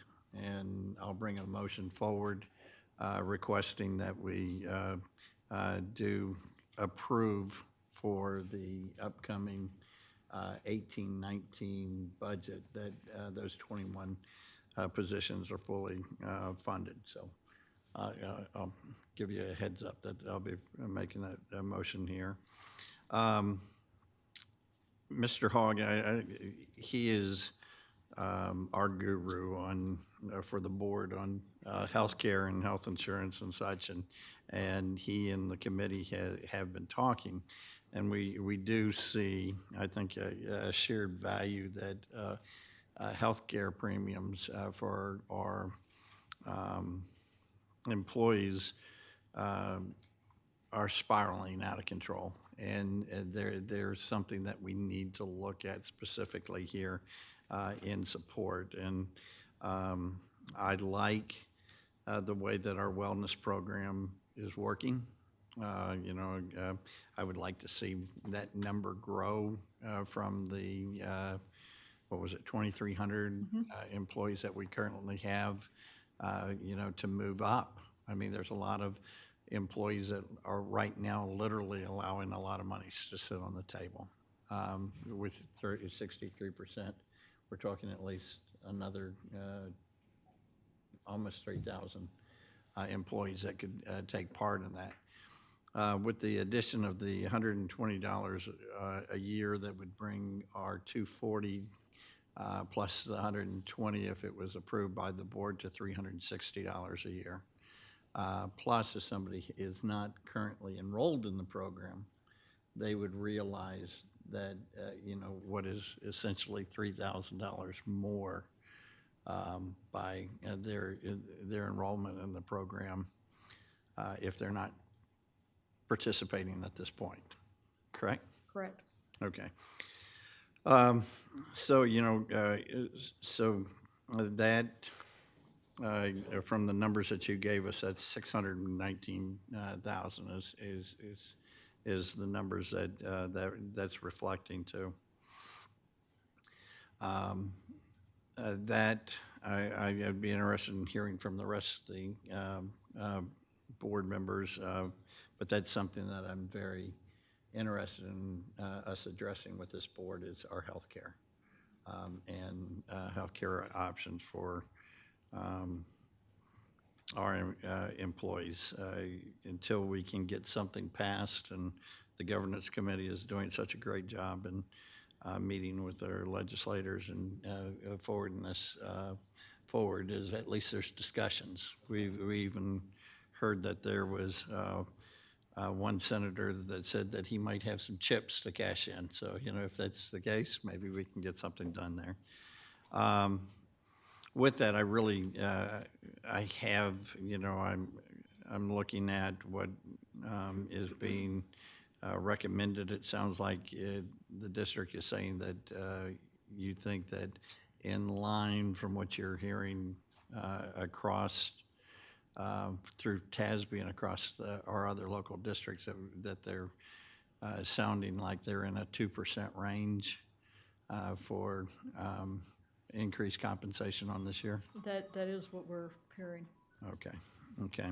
I would welcome hearing from the rest of the board members, so I'm going to step back for a moment, knowing that I will come forward with a motion on that we act tonight, at least on the proposed new positions. Very good. Thank you, Mr. Hibbs. Ms. Walton. Thank you, President Rush. I've been through this a time or two, but I keep finding new questions, so bear with me. On page 10, the second slide about the adding the gifted, talented, fluent, all the STEM, so forth. On the pilot for the foreign language, 6 schools, 3 additional teachers. Why is that 3 and not 2? They'll split their schools for this program. It is a pilot. They'll spend half-time at, each one will spend half-time at 2 schools for a total of 6. It's not full-day programming, so for the pilot, purposes of the pilot, we can accommodate this with splitting teachers between campuses. Okay. Currently, don't our orchestra teachers do 3 elementaries? And wouldn't it be about similar in time? Some do split, the ones that are hired specifically for elementary and only teach strings at elementary, I think maybe do teach at 3 different schools, yes. Right, well, this is just at the foreign Right, I language is think in just at terms of the 3. number of students that will be served at these schools, it requires more time at at each school than maybe a strings teacher does. So I think, I don't know if Dr. Wirtz has any additional information you can share on that.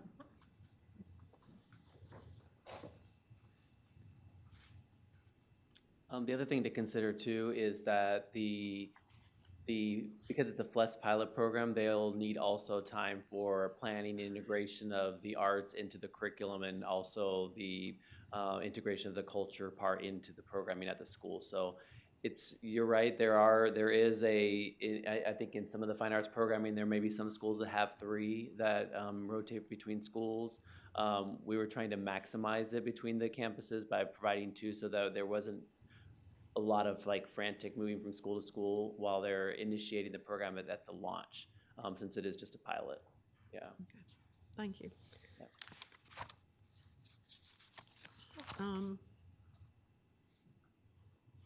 On page 12, the teacher salary comparison, I kind of missed who you said we were being compared to. All Texas teachers, is that what that one is about? This, on that top slide, yes.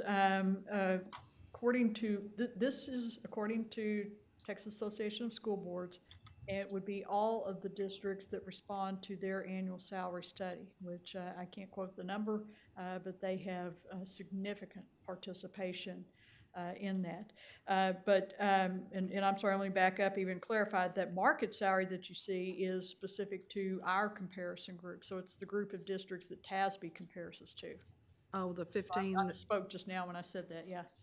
The 11 so this is not all Texas teachers, this is just the 11. Our general market of districts that we compete with for staff, yeah.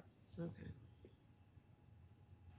And just to note there, Ms. Walton, remember that our region is is at the highest tier in the state as well. So if we did have a comparison to teachers statewide, we'd even be higher up than that. We're in a very competitive area. That's why I asked the question, because it didn't make sense if it was all teachers, and that's kind of what I thought I heard. Sure. On page 15, wellness plan, I think you've answered. So I think I heard Mr. Hibbs talking about this somewhat. So we have about 2,300 employees participating in the plan, which means we have 3,000, is that the right number, who are not? We actually have a total of over 8,000 employees, and of the roughly 8,200, about 2,300 participate, the rest do not. About 6,500 take our insurance. Right. Okay, so 6,500 take the insurance. Right, take the insurance. Okay. Some of the people the wellness program is available to all employees, whether you take the insurance or not. So some of these 2,300 may not take our insurance. I imagine most of them do, the vast majority of them do, so they can get that additional contribution. So what I'm trying to get at is how many are not taking, who are taking our insurance, are not taking care of the wellness plan? That I can't tell you. We can try to get that information for you prior to next Would week. around 3,000 be close? You know, since we have 6,000 that, or I'm sorry, let me get the right number here, that are in our insurance plan. 5,163 that are in the insurance plan. If you assumed that the only people who take wellness also take our insurance, then it's difference in about 3,000. 3,000. Again, if you assume that everybody taking wellness also takes the health insurance. Okay, 3,000 or less. Yes. Okay. So we don't need that? Is the secretary asking? No, yeah, that's close enough. Yeah. No, we don't need to dig that out. So if, that many participate or do not participate in the wellness plan, I'm trying, help me understand why a person who was taking the insurance and able to get, extra money to be in the wellness plan, why are they not doing it? And I think that's going to vary person to person. Some people may think that that's something personal that they don't care to be involved in. Others may just feel like they don't have the time. It's quite easy to get the points in order to qualify for the additional reimbursement, but there may be some people who just think, look, it's just one more thing, I just don't have time. And some people may feel like they don't want to be forced into making choices, that they would prefer to live a different kind of lifestyle, maybe and not focus on more wellness type activities or lifestyle habits. So I think that's going to be a very personal decision and will vary person to person. Okay, thank you. That helps me a great deal to understand a little bit more about that. And just to respond to Mr. Hibbs's suggestion of a motion, I believe we do need those additional employees also. Thank you. That's all my questions. Very good. Thank you, Ms. Fulton. Mr. Chapa. Thank you, President Reich. I want to start towards the end and the point that Ms. Walton just left off with, and to Mr. Hibbs's suggestion of a motion. I think that the 21 additional positions that we were asked to look at on page 18, something that really stuck out to me there that I really want to emphasize is that these are primarily, although they don't fall under the campus staffing positions that are earlier in the presentation, these are really campus support positions in many ways. And I want to point out to everyone that, sometimes there's a little bit of a criticism of, okay, well, there's some reduction of FTEs at the campus for under technically campus staffing. But if you look at these directly impact the campuses. And I'm really pleased to see that. This is not simply cutting FTEs at the campus level to shift them towards administration. This is really campus instructional support positions. And in particular, I was very happy to see the positions for the HVAC refrigeration mechanic, the electrician, plumber, and painters. We hear a lot about some of the facility needs that we have. Maybe an air conditioner goes out, delays in getting those repaired, or paint chipping in different parts of campuses. And I think that this goes a long way towards making sure that those, we've heard those concerns and that they're going to be taken care of in the future. And just wanted to point that out. And so I agree that we should approve these tonight. Moving towards the campus wellness plan, I just had some questions about what the wellness plan is, what it does. And I understand, I have some familiarity with wellness plans generally, but my understanding, in a private system, a reason to participate in a wellness plan is because there's usually some sort of benefit to the employer who's helping provide the plan. Maybe it reduces their cost of providing the plan. But my understanding of how TRS Active Care works is that we're locked into this system and the rates are set by the state. So then what does the wellness plan do? Does it help the district save money in some way? Is there some benefit to the district of providing it? Or is it really just a wellness plan in the true sense of the word of, we're providing this because, yeah, it provides some financial incentive to the employee to be a part of it, but really we just want our employees to be healthy? Really two-pronged, two big things. In terms of what we capture a lot of data through biometric screenings of the members. We provide members with consumer data and coaching if a particular condition is identified that through those biometric screenings it could place a person at risk. The healthier our workforce is, the more they are at work. The more our teachers are in front of kids, and the fewer substitutes we perhaps need. The greater longevity people will have.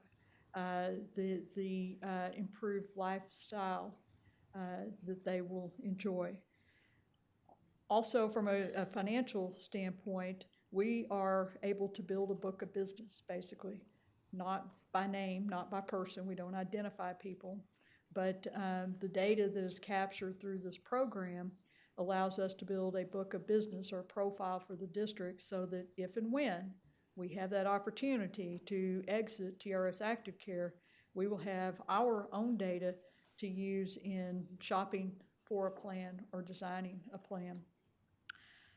TRS does not provide data, profile type data, to districts on members without an insurance company having some idea as to what claims have been, what the claims history have been on any employer for their plan. It's very difficult for them to make a real qualified estimate of what a new plan might cost. Therefore, they're going to estimate it high. In the last session, we had a very small window of time available to us to request our data from TRS. We did, and we requested that data. We actually had to pay $2,000 for it, and when we got it, we didn't have all the data. Actually, it was incomplete.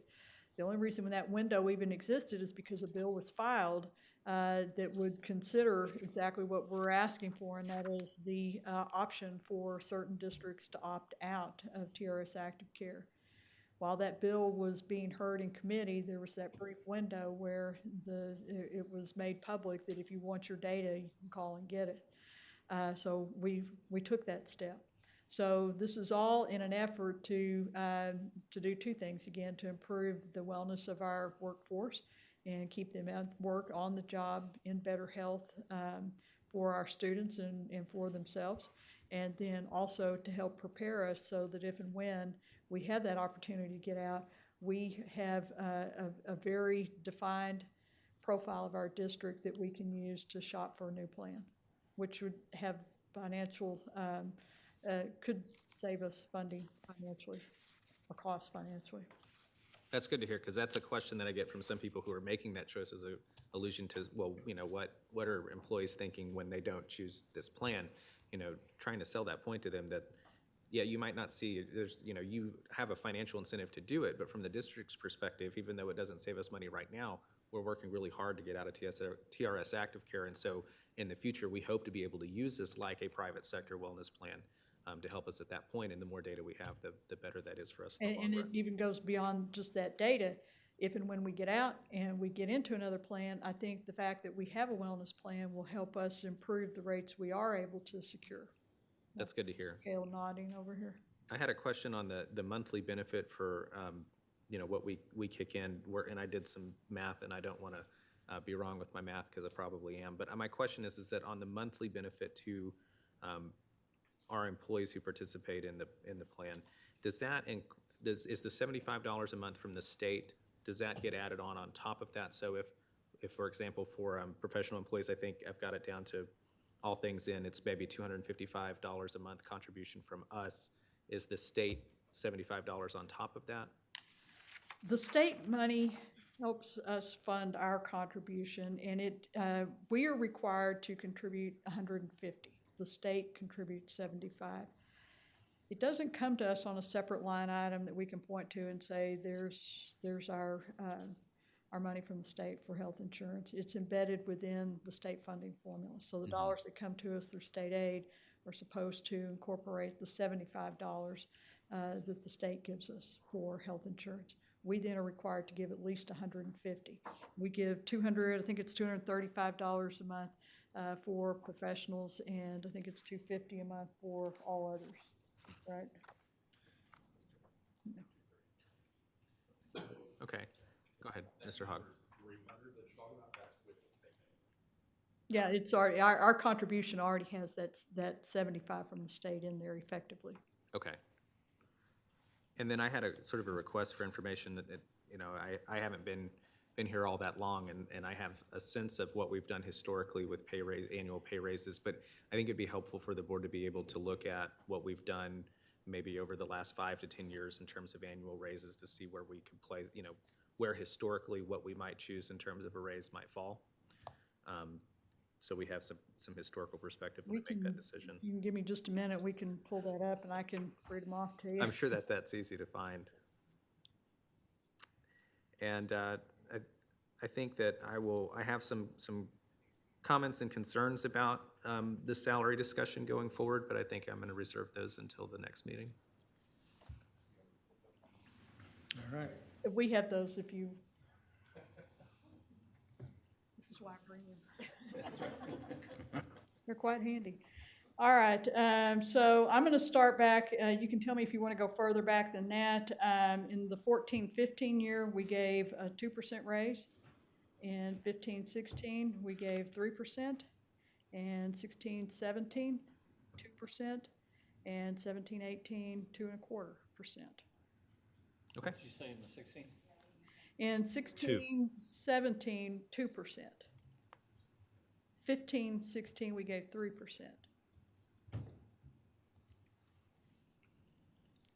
That's 4 years. You want more? You can send those to me offline, going back just a few more years. But that's actually very helpful because. And I'll read off a few years prior. We go all the way back to the 11-12 years. Sure, yeah, the budget cut, yeah. Yeah, state cut everybody's funding, 0%. Okay. In 12-13, 2%. 13-14, 3%. And let's see here, we gave equity adjustments that year for teachers on steps 1 through 20. And then forward, we've already read those off. But these are part of our official budget book, which is online. So what I'm hearing is that somewhere between 2 and 3% is customary. Most common, yes. All right, thank you. All right. Thank you, Mr. Chapa. Mr. Hogg. Thank you, Dr. Reich. Ms. Powell, I think it's a challenge each year to see how fast they can get I know. stuff done out there. I see the race going on the faces, and in all my I'd years. rather be up here than have. Oh, I agree 100% with you. I don't know if I'm going to ask them a question to make them race, but I'll try and get you one because I think in my 10 years doing this, it's kind of enjoyable. And I'm amazed. After 10 years, I'm still amazed how fast they truly are at some times. So Mr. Hibbs and Mr. Chapa, I think y'all's comments were right on with these new positions. Sometimes you see these positions, you first see them, you're like, wait, where's the classroom teacher on that? That's all determined by staffing ratios and where we still have that major commitment to our staff. So that's a huge position. And Ms. Chapa, as you said, these are very campus-focused positions, some from an education, some from, we still have to run a district. You have to run things on where their positions are. They're not giant central office positions that everyone likes to go to, worst case scenario. So Mr. Hibbs, I look forward to you making that motion on that. Mr. Chop, a really good question on the raises, and I commend this board for over the many years. Those of us that were here in 11-12 know what a tough time that was. There's nothing worse than walking out and you've made a reduction in force. Still the worst vote I've ever taken in this district. Yeah. That was not an enjoyable night in this boardroom. And so I commend this board for always being very focused on the budget. And we talk about June as budget season. Well, budget's the whole year. We're constantly working with Ms. Powell. Mr. Hibbs chairing our finance committee. We do a lot of work on this and have heard this before. So I commend this board for always looking at not just what we do now, but what we do in the future on budgets. Setting up budget parameters of where we want to go are critical factors. One critical factor, and I'll leave some of my comments for not tonight, but I will talk. Mr. Chop, you asked some really good questions about the wellness program. We're not required to do this. The company we hired is a very large company that serves a huge amount of private sector. Our wellness program is as good as any private sector wellness program. It would be easy to cut that, just plain and simple. We'd save a little money, we do that, but it hurts us in the long run of what happens for our employees. Because when Ms. Powell started talking earlier about affordable health insurance, and y'all know this is probably my top priority right now, our insurance for our employees is at unlivable wages. And so when you start talking about affordable, well, that's only tracked on the employee-only plan on the high deductible plan. That's all the Affordable Care Access Act requires us to track. And even if you look at that, you're looking at a 4.4% increase in that. It's a huge increase. And then you start looking at, and Ms. Powell, this is something I would ask for in the future, what's been our number of employees that have enrolled in the plan? What's been our reduction? Because I think there has been a reduction on how many that have enrolled in the plan, or what's been our number over the last couple of years, just a trend on that. I don't need it tonight. I know that's probably a little different number, but we have 5163 in the plan, and as Mr. Kale and I were testifying, and there's been some other conversations, employees are speaking with their feet across the state. They're not enrolling in TRS Active Care. If you have insurance somewhere else, you're taking it. You're jumping on it. But what that means is a lot of our employees, especially our lower paid employees, that we already contribute more than our teachers, we contribute more, they're just not taking insurance. And that's when you start running into real issues. We start having higher absentee rates, we start having major issues, we start having our entire facilities department not being able to hire.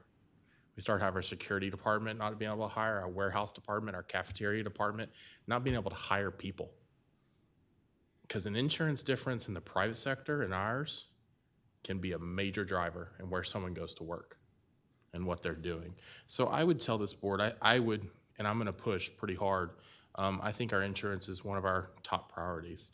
I don't think we can fix it all this year, right? I think we're trying to work on this, and I've warned everyone, if we get out of TRS Active Care, we've got to be prepared. It's going to cost us probably some more money in the first couple of years, and we know that. And I think my colleagues up here would all say it's worth it for affordable insurance for our employees. And we're not looking to, listen, the whole sector has gone up. So they're all getting to unlivable wages. But when Mr. Kale and I started testifying, we put together numbers. When you think of an employee that's on the family plan, paying over $13,000 a year in just their premium cost, right? Or I think it's actually $14,000 if I remember it off the top of my head. Then you start calculating, that's just premiums. Well, then they have a max out of pocket of another $13,300 if something goes wrong that year. They already have to meet a $5,000 deductible. So then let's say something goes wrong, you're looking at $26,000. So 50% of your salary, just in premiums, you're paying more than what people recommend you make your mortgage payment on. That's a major problem for our district. And I'll just tell you, it's something, we don't have a fix. If we had a fix, I would be in the private sector and making tons of money and just fund it myself, because it would be awesome, because no one really has this fix across the industry. I think our fix is being able to control it more, and getting out of TRS Active Care is one step. It's not a total fix, but it's the first step to where we're going. I think adding into premium reductions is a great way. It's kind of in the wellness world, they talk about it carrot and stick. You can either incentivize someone with the carrot, here's the carrot, go do this, or you can start putting penalties on people with a stick. And we're still at the carrot phase here to say, do the wellness program, we're gonna provide you more incentive. And taking that funding up from $240 to $360 a year, that's in essence another $120 per employee if they're participating. I think it'll drive our numbers up. I would look at those numbers, and the actuaries may tell you something different, than consultants may tell you something different, but those numbers may say that's not a big enough number to drive people into your wellness program. Maybe a little bit. Ms. Walton, where you're going of why someone wouldn't be enrolling, those numbers are actually high for the industry.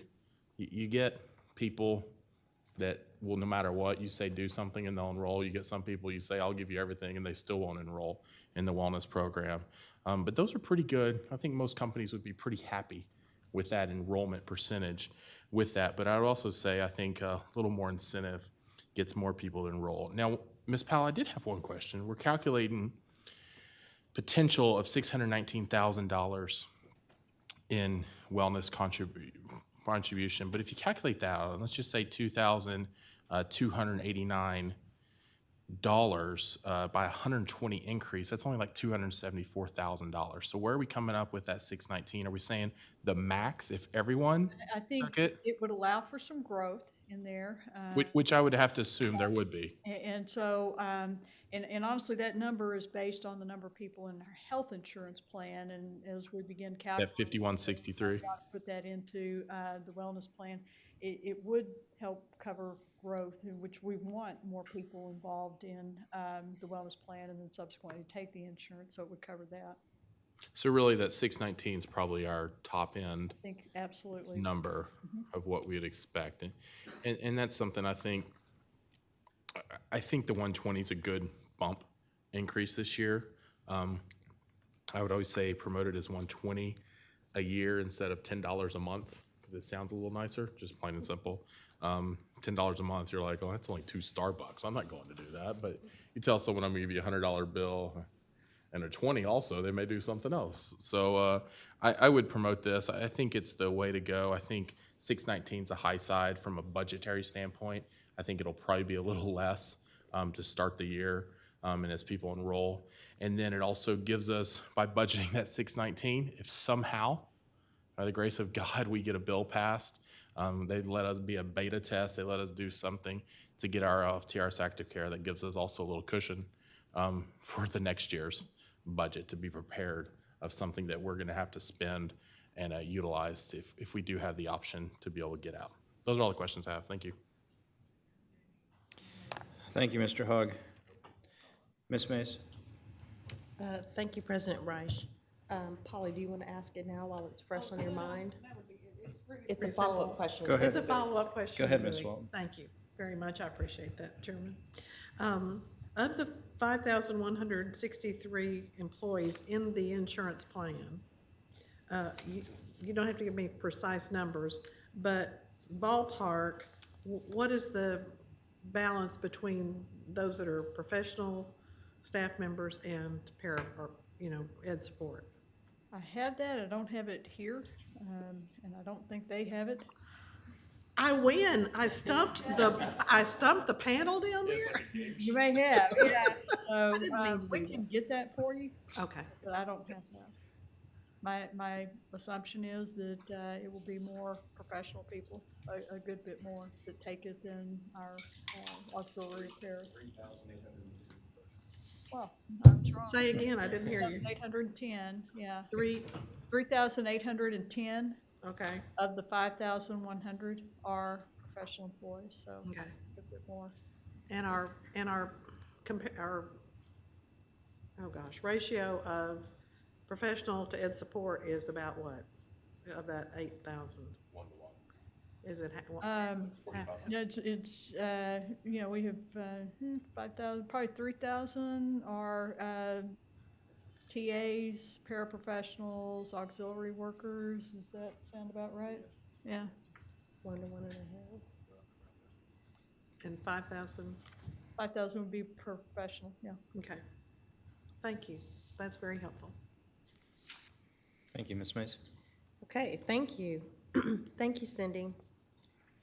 Since this is a discussion item, there's just a few things that I probably just want to point out, just to talk to my colleagues of just things that I will be considering and thinking about as we go through and prepare to make our final vote on this budget.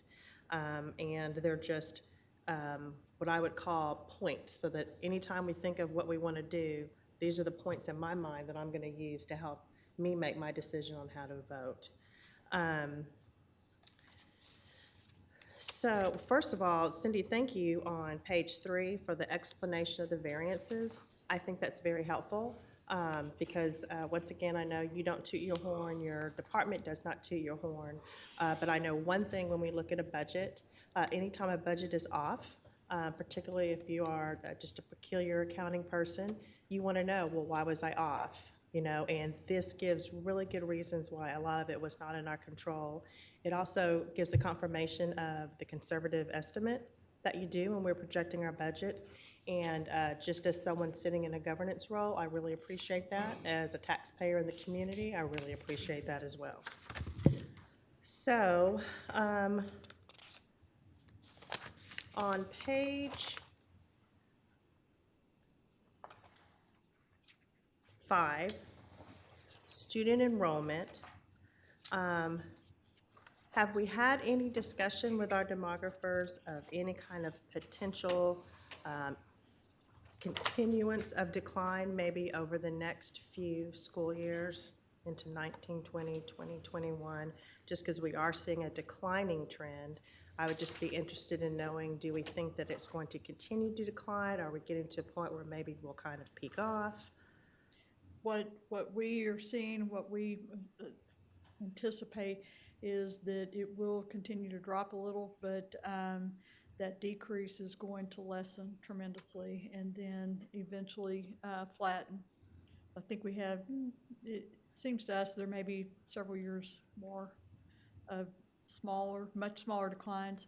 One of the things driving two things really I'll speak to. A drop in birth rates. So we have data that shows that those birth rates have come back up now. So as those kids begin to make it to kindergarten age, pre-K age, and start working their way back into our system, I think that will help numbers climb a little bit. I think we've seen charters start to level off. We see people leaving us and then actually coming back to us. And so I don't think that we will continue to see large numbers leave to go to charters, as the charters that have already been established here fill up. And now then they may be at capacity. It may be more of a recycling of kids or trading out of who's in a charter versus public. Okay. And then also, since the number of our enrollment is a huge impact, a factor of what we get paid for student, which impacts our revenue, I'm hoping that as a district that we're going to continue to evaluate, survey, ask questions, and to figure out what that we can control that's decreasing our enrollment, what we can do to help save that. You know, one thing we've done is tried to be aggressive and very open in accepting out-of-district transfers. And we've worked that very, very hard this spring, and we've already seen the fruits of that. And one of the things we're seeing, not just out-of-district transfers, but families who live in Arlington ISD and who left us to go either to a private school, a charter school, or another school district, now starting to come back, and maybe they choose to go to a campus other than the one that they're zoned to, so they do it through the transfer processes, where we're beginning to see some of that.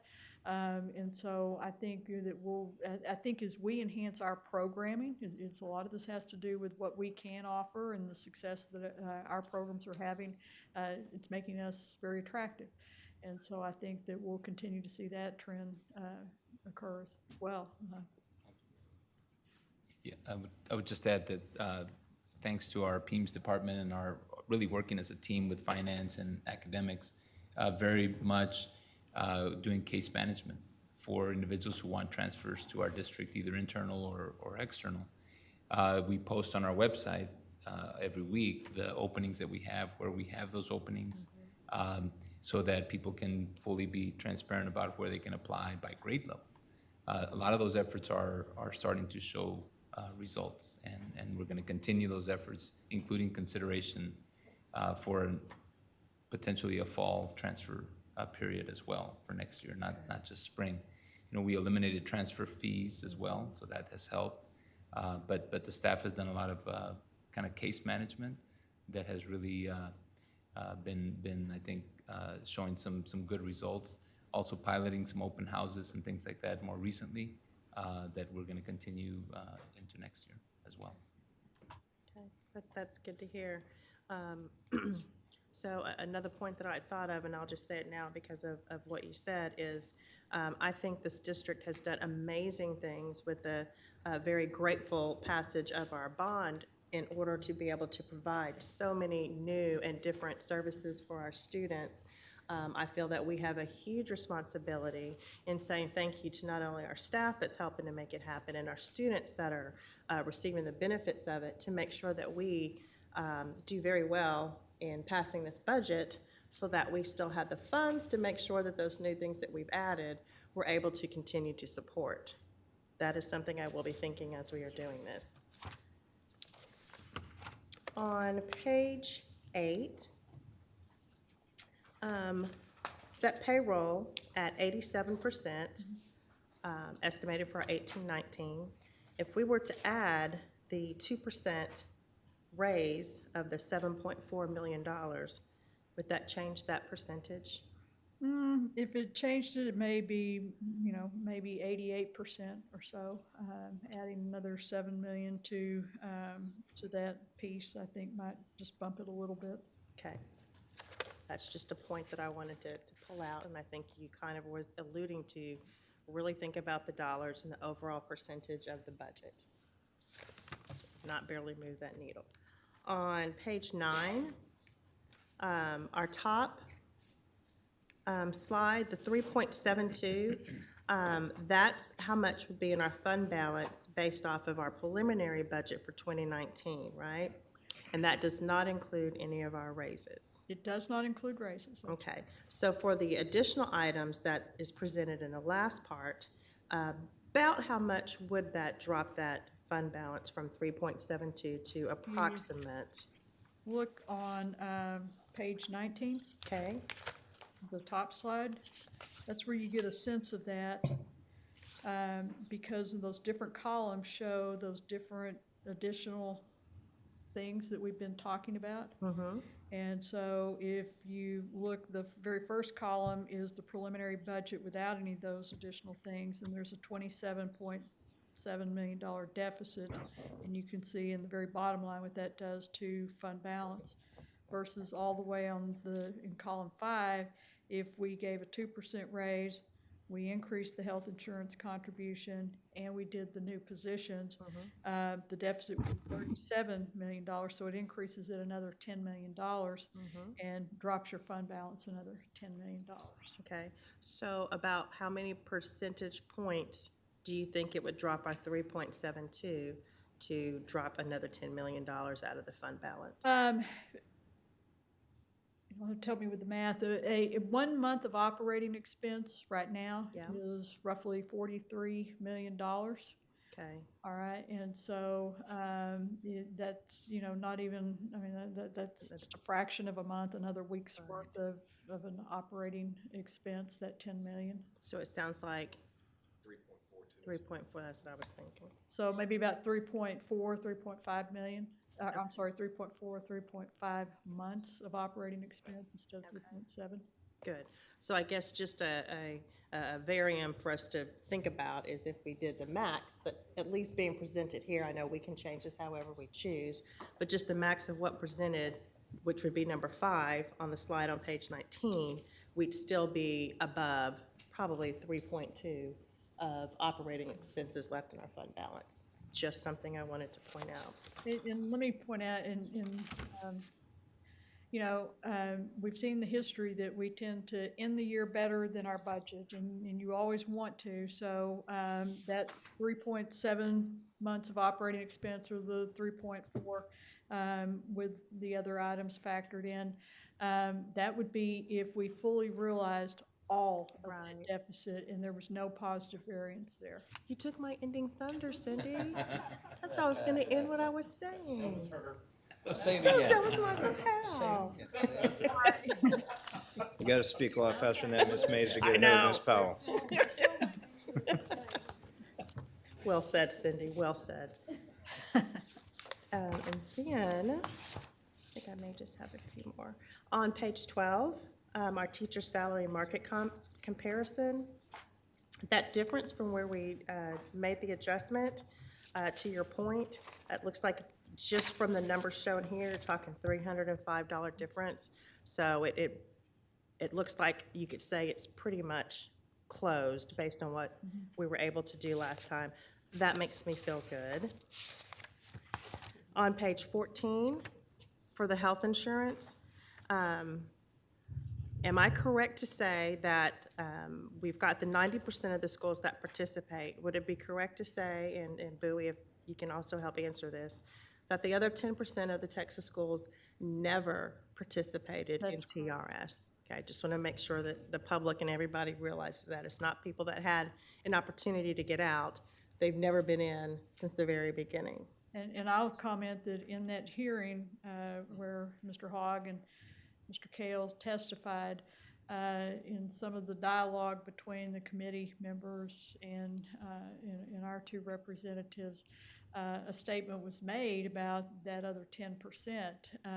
And actually, this was actually before we testified. It was with the TRS executive officer, Brian Guthrie.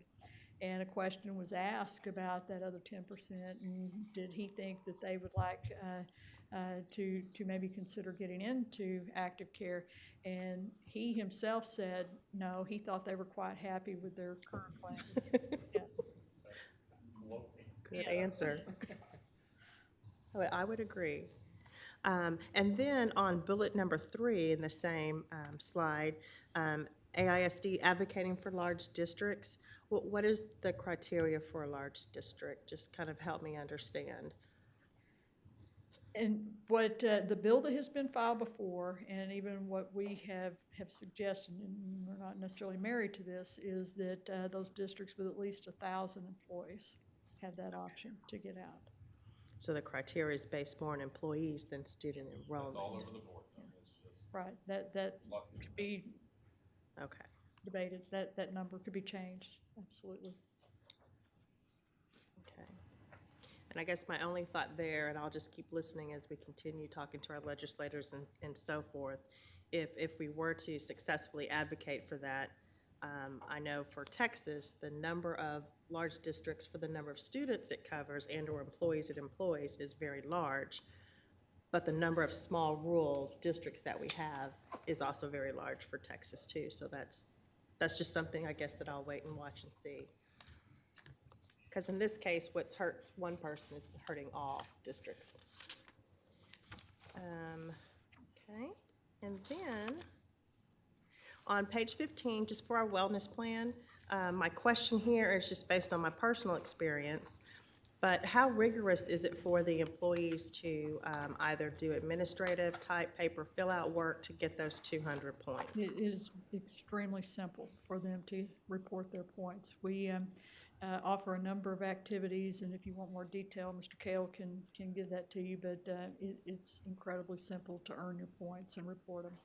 Okay, so the amount of work to earn your 200 points to get your dollars isn't probably one of the reasons that's keeping people It from. should not be, no. Okay.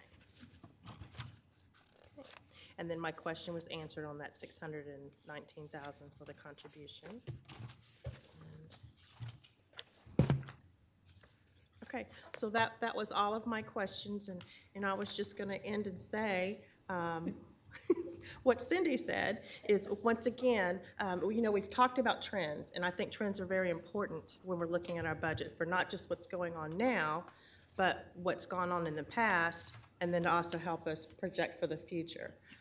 But there is a difference between the deficits that we project at the beginning of the year, which I will repeat for you has always been very, very conservative, versus the deficit that we're actually realizing. And looking at the graph that we had here, for a few years, we had projected deficits, but we didn't realize actual deficits at the end of those years. So that's just something else that I just want to kind of point out for us to kind of pay attention to the trend of, does it look like maybe we're starting to creep into periods where we're going to actually start realizing these deficits at the end of the fiscal year, and how that's going to play in how we make our decisions. Thanks, Cindy. Thank you, Mrs. Powell. Very good. Thank you, Mrs. Mays. Okay, so I don't see any other trustees indicating questions. I know Mr. Hibbs is waiting for a motion. I just have one question, and it's regarding the $120 amount on the health insurance increase for the wellness incentive. Is that a threshold number? Is it a, hey, thought we'll do this 50% bump, and that will be the attention getter versus 100 versus 150? How did you derive at that 120? So we know that we have a pot of money, and in trying to look at where we can do the most good, we have the majority of, we've got a little over 60% of our employees take health insurance. We have about 40% that don't. A raise helps everyone, and people will then have choices on what they do with that money. And so it's kind of a balance between saying, if you've got this pot of money, how are you going to allocate it where it does the most good? We want to make sure that we continue to provide, that we meet the Affordable Care Plan's definition of offering a requirement that we offer an affordable plan. Then we also want to make sure that we're giving the most benefit to our employees. So that is something likewise that can be adjusted. A raise helps more people than health insurance does, and so that's just kind of how we've landed on that. Okay, very good. And there was one light that came up, Mrs. Walton. Question. Go ahead, sorry. Procedural question, Chairman. Are we going to take John's proposal and then talk health insurance and then salaries tonight, or are we just talking everything at once? Well, this is, we can do it however we choose. I think what Mr. Hibbs has indicated is at a minimum for a starting point, just to give the district direction in presenting back to us in the following week or two during budget discussions, is looking at the employee positions. Any one of us certainly can try to tackle it tonight if we want to on other items as well. Okay. Or we can defer and get more information and come back and talk about it then at the next meeting. Okay, thank you. I would like to talk about the health care idea right now, if that's procedurally okay. Okay. Yeah, if you want to make a motion like that, that would be fine. But I'll let Mr. Hibbs discuss Okay. what he had indicated first, and if you want to, then by all means. Thank you. Thank you for that leadership. No, go ahead. Ms. Walton, if, sorry. Go ahead. Finish your comments. No, it's just playing with the panel here. Okay. Ms. Walton, if it looks like the will of the board to move on this, are you thinking that in terms of this proposal of the $120 annual increase or for health insurance, are you? You have a whole other idea. Okay, then if it's a whole other idea, I was going to say we could wrap two of these together if you want to. Well, I'm going to go ahead and see if I could move on what I had mentioned before, because this is something that I believe that we've. I don't want to speak for the rest of the trustees, but I do believe that we've had direction on this for a long period of time at this point, and I don't want the administration losing out on hiring the right employees right now at the most important time, because that window is getting much smaller because people are going to be going into new contracts with their districts. So, Dr. Reich, President Reich, I move that the board adopt the new staffing positions outlined by the administration for the 2018-2019 budget. Very good. And to be clear, that's 21 positions at $1.380,965 million. Actually, Page 17. Oh, am I on the? It's 17 on the bottom. Can you put me back there? I've got the Page 7. Oh, plus the fringe benefits is what I don't have included in there. Okay, so 21 positions for a total of 1.354661. Okay, very good. Is there a second for that motion? Second. Okay. So we have a motion by Mr. Hibbs, a second by Mrs. Mays to go ahead and adjust and add into the budget the 21 positions at 1.354661. Any discussion on that motion? Okay, seeing none, please vote.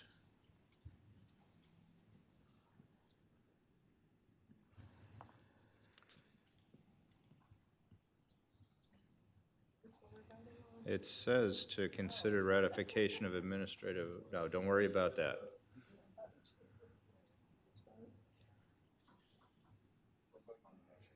Yes. Okay.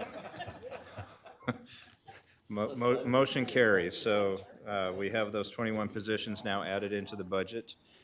So Ms. Walton, then we can continue on with budget discussion. You wanted to discuss healthcare? Go ahead. Yes, thank you, Dr. Reich. As Mrs. Powell stated, kind of at the end of what she was answering you,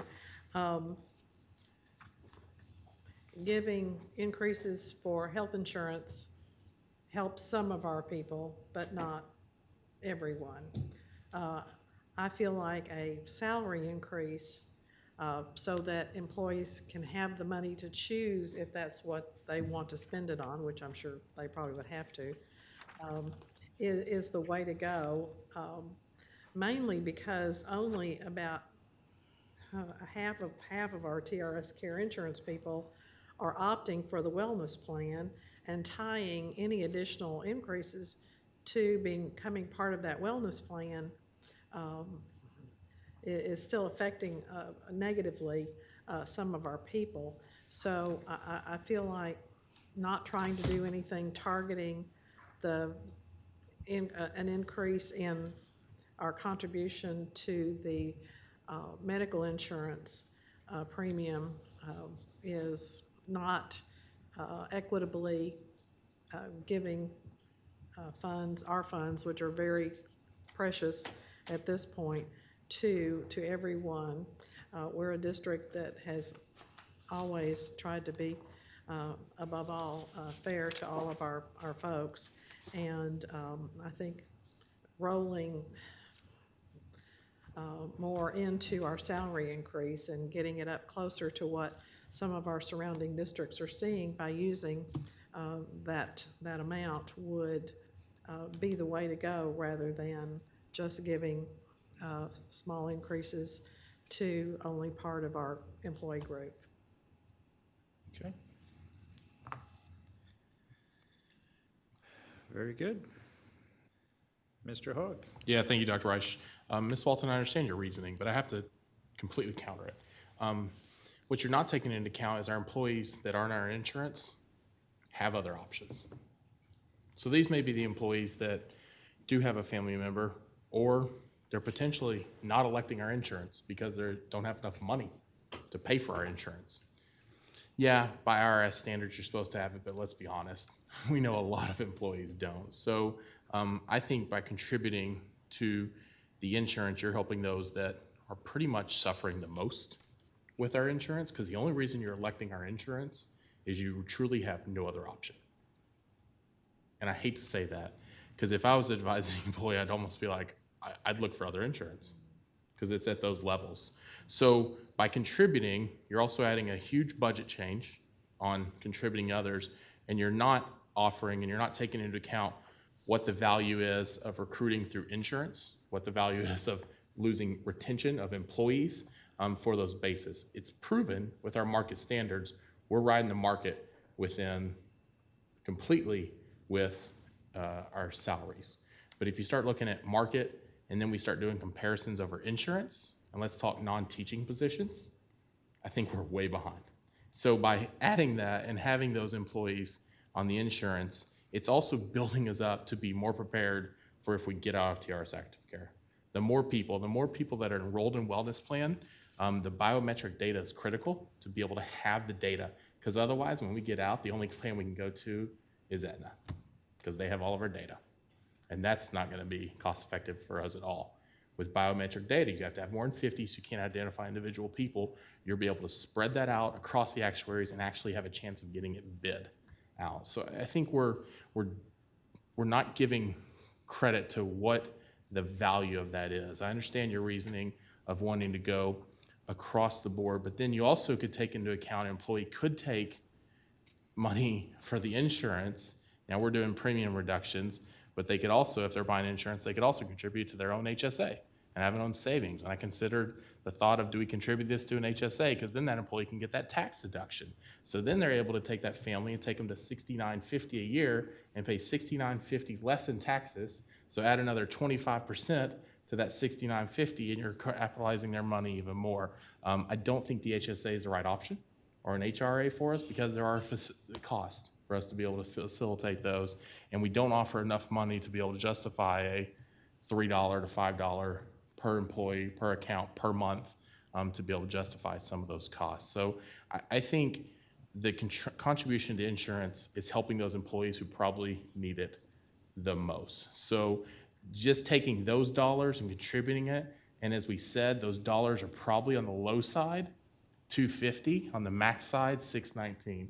It also gives us some budget room for future years. If we get out of TRS active care, we've got some more budget built in to be able to help us contribute to that insurance in this next year. Because our hope and plan, which it's probably a hope and a dream, is out of TRS Active Care and beta in 2019, and we're able to bid it out. I don't even know if when we got it passed, if we could even hit it for that next year of the 1920, or maybe then we consider changing our plan year. There's all kinds of different options of what we could do to be able to tackle that. But probably you're looking at not being able to offer your own plan until probably the 2021 year is probably the school year you're able to start offering that type of plan. So I commend you for thinking that, and we chose that last year. We chose 2.25 instead of 2% to go across the board because insurance was a lost hope last year, and I still think it's a little bit of a lost hope, but I think we're really putting the penalty on the people who have to have this insurance, and I think it goes back to we're barely affordable according to the Affordable Care Act. So the less we contribute, the more risk we run in that. Ms. Walton. Button, I'm sorry, can you? Go ahead. Oh, don't touch anything. I got you. Okay. Thank you, I'm sorry. I think we're making some pretty large assumptions here. You use the word dream. You're talking about, 2021 is maybe the soonest we could get out of this. I'm thinking here and now, and I'm thinking that these people who we're talking about, our employees that we're talking about needing health insurance,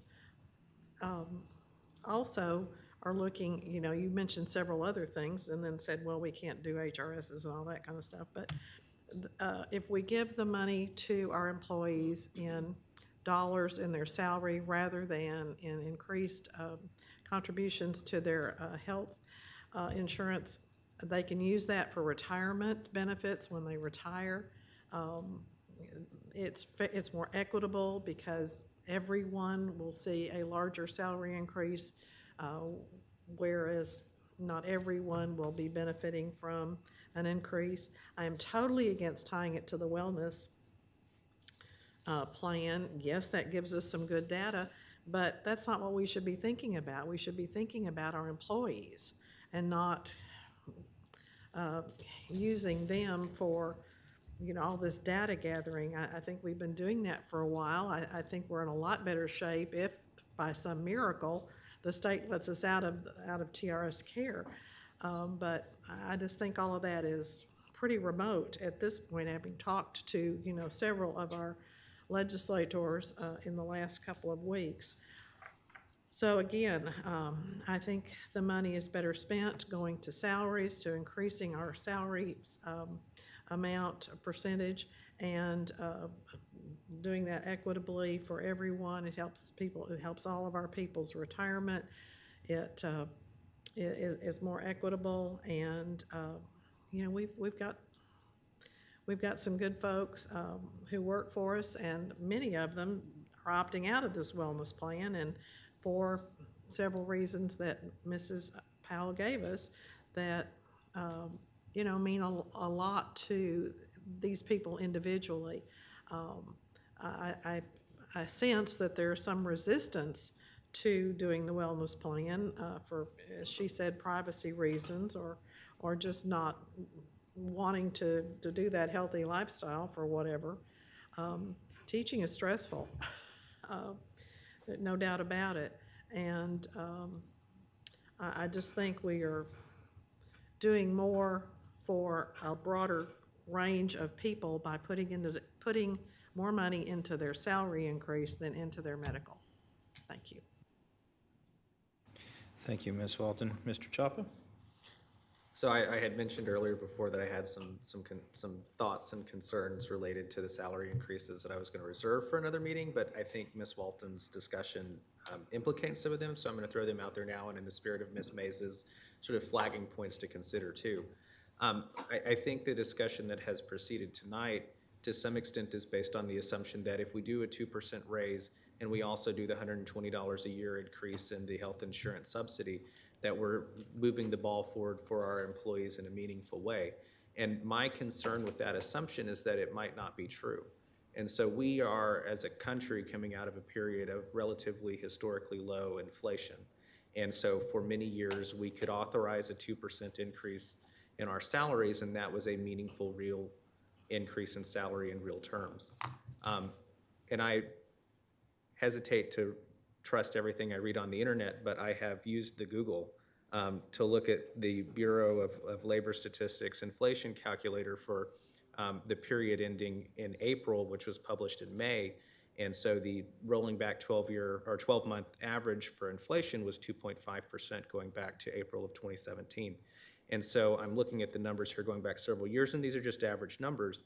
But if we start in 2009, there was negative 0.4%, and then just rolling forward, on average, it was 1.6, 3.2, 2.1, 1.5, 1.6, 0.1, 1.3, and then last year 2.1, and projected to be higher this year. And so we may be entering a phase where our national economy is operating with a higher level inflation during in previous years. So my concern is that if we are still operating under the assumption that a 2% raise is a increase in pay in real terms, giving all of the cost increases that our employees are incurring, not just with healthcare, that we are, despite our best intentions, not moving the ball forward with our employees in terms of money in their pocket and their purchasing power. And so that is a concern I have going forward with these discussions, is that we not get anchored into an assumption that, two assumptions, that what has been presented tonight necessarily, and I think we need to do more research, would be a meaningful step forward, but two, that these are sort of mutually exclusive things, that we either do a salary increase of a certain amount, or we do the 120, or that there's some balance there. I think maybe given some time to think creatively about different ways to get some funding and kind of projections moving forward in terms of what the legislature might do, or what our fund balance looks like, and maybe even taking a little bit of a risk on some assumptions that we could take a meaningful step forward on both, and that we not get bogged down in assuming that we're anchored at 2% and then it's moving up and down on the health insurance part, because for the reasons you identified, I do think the health insurance component is important. So those are just my thoughts. Thank you, Mr. Chapa. Ms. Walton? Thank you, Dr. Reich. I was just kind of taking it one step at a time, working up to a salary increase, and I agree wholeheartedly with what you had said. And 2.5% of an inflationary cost of living rise is the numbers I am seeing too. We're also seeing districts very near to us, certainly within driving distance, offering 3% and even other little gizmos along with it. Not gizmos, money in different ways. I think we've got to be very careful that we stay competitive. We're hanging in there. We want to be a premier district. That's always been our goal, and we've kept our salaries up there so that we can attract the best and the brightest and compete with our surrounding districts that are very close in driving. So in everything we're doing with our programs and our facilities and all this that we're attempting to make ourselves a premier district, it's not going to work if we're not taking into account our personnel and paying them more than 2% in a raise this year. I would like to see 3%. I don't know that will happen, but I certainly think that we are as adept at things as Grapevine and Crowley and Frisco at making things happen. There's talk of a TRE and increasing the maintenance and operations in different ways. And I think it will be real important that the people that go to work here every day see us as a district who has their best interest at heart, and that includes a very competitive salary increase at this point. All right, very good. worthy discussion, and as this is the first meeting related to budget, we will certainly be diving more into these details, and we'll have some time to reflect on the comments tonight and come back with some additional thoughts and commentary to move this budget forward. So thank you, Ms. Powell, for all of the work. And we've got one piece taken care of on positions, and we'll continue to move forward as we work towards getting our final 18-19 budget. So thank you very much. We'll move on then to our next item, which is the consideration of the proposed 2018 tax rate. Let's see. So, let's see, Dr. Cavazos. Thank you, President Rice, and Cindy, go ahead and talk to us about the proposed tax rate. This will be much shorter than the last item. The Texas Education Code requires that school districts hold a public hearing before you adopt your budget and your tax rate for the upcoming year. And we have to publish a notice in the paper about that hearing 10 to 30 days before we hold the hearing. In that notice, we have to publish what our proposed tax rate is going to be. At the end, ultimately, the board can adopt a rate that is lower, different, it's lower than what you publish in the paper. If you want to adopt a rate that is higher than what you published in the newspaper, then you have to hold another hearing and publish another notice to do that. So that's what we're asking you all to do tonight, is to look at the rate that we will actually publish in the newspaper for this upcoming hearing. So the hearing we would have on June 21st. Our budget, again, has to be approved by the end of June. We anticipate and prefer that it be adopted on June 21st. We will not actually adopt the tax rate until August, after we get our certified property values. We saw this chart in the other presentation that shows the trend in our property values. You have inside of your packet, your budget packet tonight, is the letter that we get from the Tarrant Appraisal District that has our preliminary values in it. We use those values to project the revenues that are in the preliminary budget. And we are projecting from that data that Tarrant Appraisal District gave us that our July 25th values will actually be $27.97 billion. With all that said, we're not proposing any change in the tax rate for next year. And so the rates that you see, our rates we actually have two parts to our rate. Our M&O rate, which funds the general fund budget that we've been talking about.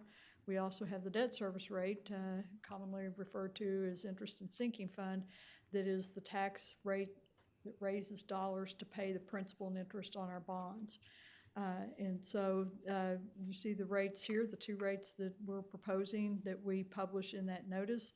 The total of those are $1.36867. And so we ask that you all consider approving that as the rate that we will put in the notice. All right, thank you, Ms. Powell. Mr. Hibbs? Dr. Rice, thank you very much.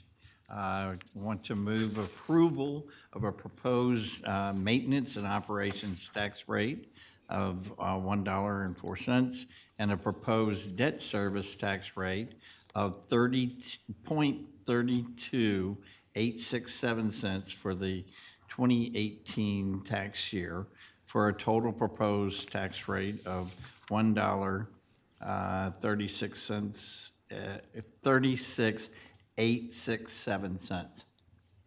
Very good. Is there a second for that motion?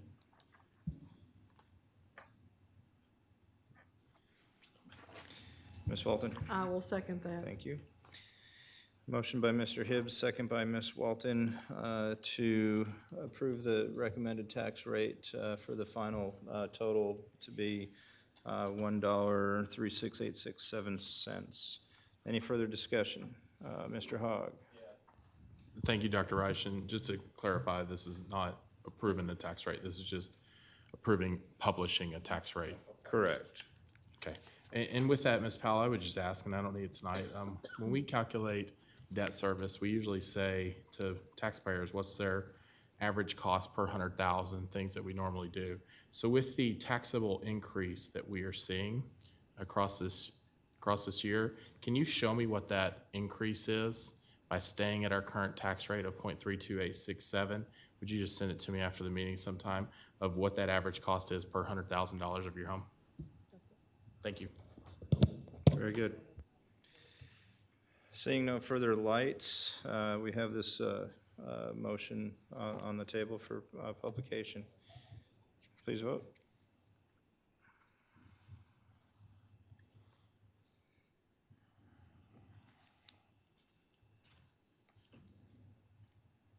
All trustees vote in the affirmative. Motion carries. All right. Thank you, Ms. Powell. And unless you want to stay and talk about accountability, we'll let you sit down. And so next on our agenda is a discussion item, the A through F accountability update. Dr. Cavazos. Thank you, President Reich. And this is an update by Dr. Barlow on the new accountability system, of which much of it has been announced, but some of it in terms of standards and things are still in the process. This is a high level, it's going to seem like a lot of detail, but it is actually an overview of the accountability system. It could take several sessions to get through all the details. So Dr. Barlow's his task is to go through an overview of our A through F accountability system that will be in implementation in August. So this does affect our schools beginning in August. So Dr. Barlow. Sure, thank you, President Reich, members of the board, Dr. Cavazos. Thanks for having a few minutes this evening to let me share with you some of the details or high-level details of the new A to F accountability system. As Dr. Cavazos just mentioned, there's still a lot of information that we're waiting on. The accountability manual is actually in the process of being approved right now as far as they're doing the public hearing. They've released the first draft of it, but there's still going to be some things changing. Had several emails just coming through my email this past week about possible changes. And so what we'll present tonight is just our understanding of it currently, certainly knowing that things could change as we move forward. So the PowerPoint that we have tonight is really basically a TEA PowerPoint. You'll notice that the next slide in basically designates that as far as the date that it was released and so forth. We added just a couple of slides for clarification, so most of this is TEA information. We just cleaned it up a little bit in a couple of areas to make it maybe a little bit cleaner. So we'll go ahead and get started. Again, this was, I think, released on April 5th when the Commissioner made his final decisions for the 2008 accountability system. That final release still has details. Again, we're getting a few details as different parts of the accountability manual are released and so forth, but there's still some details out there that we don't know. So we'll go ahead and get started just with that high-level overview there. And basically, the new system will have 3 domains to it.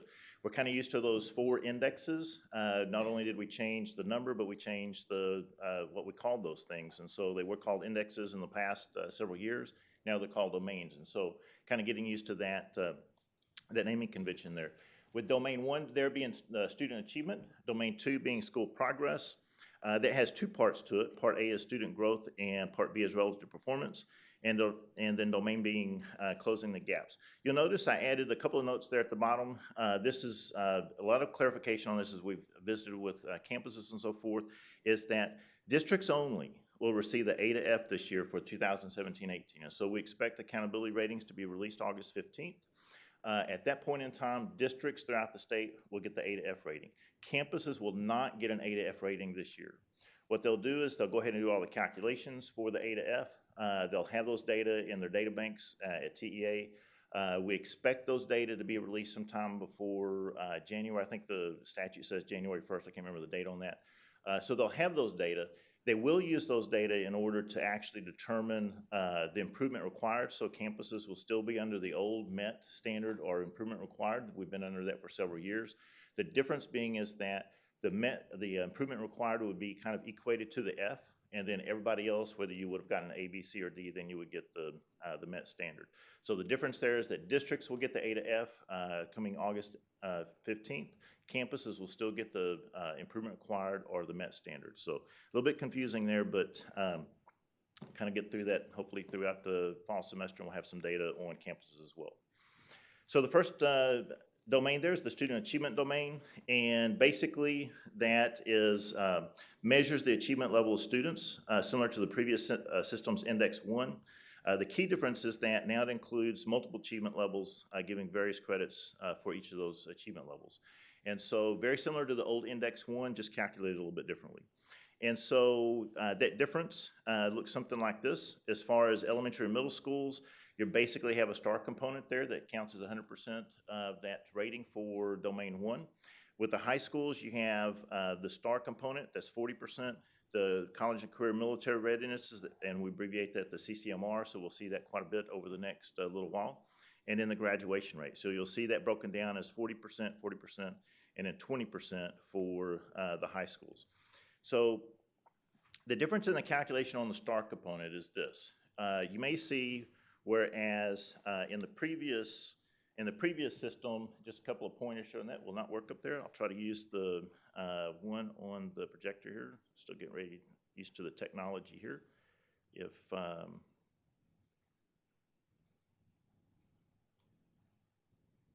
So if you'll see this line right here is the percentage of assessments at approaches grade level or above.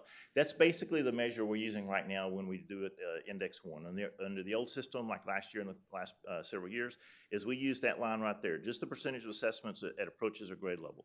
But you'll notice there's 2 other levels added to that. There's the approaches, there's the meets, and then there's the masters. All of those are kind of graduated scales. You have to make a little bit higher on the test in order to meet one of those levels. So in the new system for the STAR component, is that that's going to be the average of those. And so you may have 70% of your students at the approaches, you may have 50% of your students at meets, and you may have 20% of your students at masters. You would average all those together, basically add them together and divide by 3. So a little bit different way that that's calculated. It does give more merit or some merit to those higher performing students, which a lot of times we just talk about that basic standard of approaches. So that kind of includes that master's level there that's a little bit higher standard that goes into the calculation.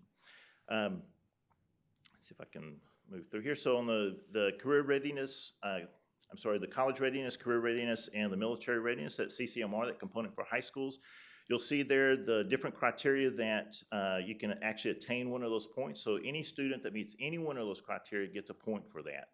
With the calculation when it goes into accountability. So you don't have to meet all of those. You just, any student that meets any one of those would go into the calculation, basically into the numerator. So I'm going to read a couple of those off. I won't go through all of them in detail, but basically it includes scores on AP and IB exams, the TSI criteria, SAT, ACT, the TSIA, college prep courses, completion of dual credit hours, so you've got some different standards there, whether it's in the ELA or the math and versus the other components there. You do the 9 hours in any subject or the 3 hours in the ELA or mathematics.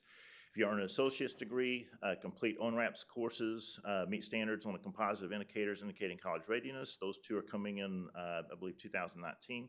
On the career readiness, the CTE coherent sequence of courses, we talked about that in times past. That calculation is a little bit differently, but we are still getting some credit on that one. If you earned the industry-based certification, so that's a credit there. Graduation with completed IEP workforce readiness. So this is our special needs students that graduate with, maybe they still have an IEP, they've met the graduation requirements, but they still have some skills that they're trying to attain as they move forward until they're 21, 22 years old. We'd actually get, if you had a student that did that, that would go into the numerator as well. Or if you're admitted to the post-secondary industry certification program. And in the military readiness, basically if they have intentions on joining the military, then you get credit for that. So basically you have all of those indicators that a student just has to meet one of those. Don't have to meet all of those or 2 of those or anything, just meet one of those and they would go into the numerator when you calculate that. So that basically is calculated by all students or the number of students, the number of graduates. that met one or more of those indicators, and then you divide by the number of 2017 graduates. For now, right now, it would be to the 2017 annual graduates. The one thing I would note there is that's a little bit different than when we talk about graduation rates, because a lot of times we talk about graduation rates with respect to cohorts. When did the student come in as a 9th grader? Did they graduate as a 12th grader? This is just annual graduates, so it's a little bit different calculation when we talk about graduates there. But basically, it's the number of graduates who met one of those divided by the annual graduates for that year. And this current year would be 2017. You know, graduates were always a year behind. So all of that's actually already happened as far as those graduates.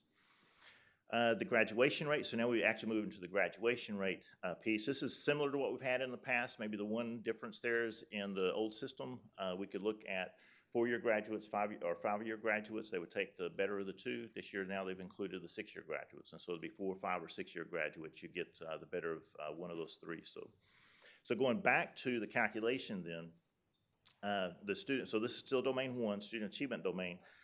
Elementaries is still based all on STAR. That's those 3 levels, the approaches, the meets, and the masters. And then the high schools has that same calculation, but then also have the CCMR and then the graduation rate. And you'll see the breakdown there with the percentages. We move on to the student progress domain. We've seen some of this in the past with respect to what we call Index 2, that kind of progress measures calculated a little bit differently, has some different components. Basically here we have, I think the slide comes up there. So domain 2, there's 2 parts to this, part A and part B. Part A is the student growth, and basically did students do as well as they did in the, or better than they did the year before. Very similar to the calculation that we've had in the past with Index 2 with student progress. A little bit different calculation to it, but very similar. And then we also had the relative performance. Basically this is, did the campus or the district perform as well or better than other similar campuses to them? I'll give an example of that in just a minute. So you have these 2 parts that go into school progress: the student growth and then the relative performance. So basically, as we go through the calculation, it'll make a little bit more sense maybe when I get to one of the later slides where we kind of show it calculated out. But basically, out of that domain 2, you're going to take the higher of part A or part B. If we move on to the student growth component, basically this includes all of the STAR progress measures, and then did you move up a level from you didn't pass to approaches to meets to masters. I think I have a chart here that, yeah, the chart probably does a better job of that. So this is just kind of a chart for an example, maybe really more about the complexity of how you do that student progress measure more than anything.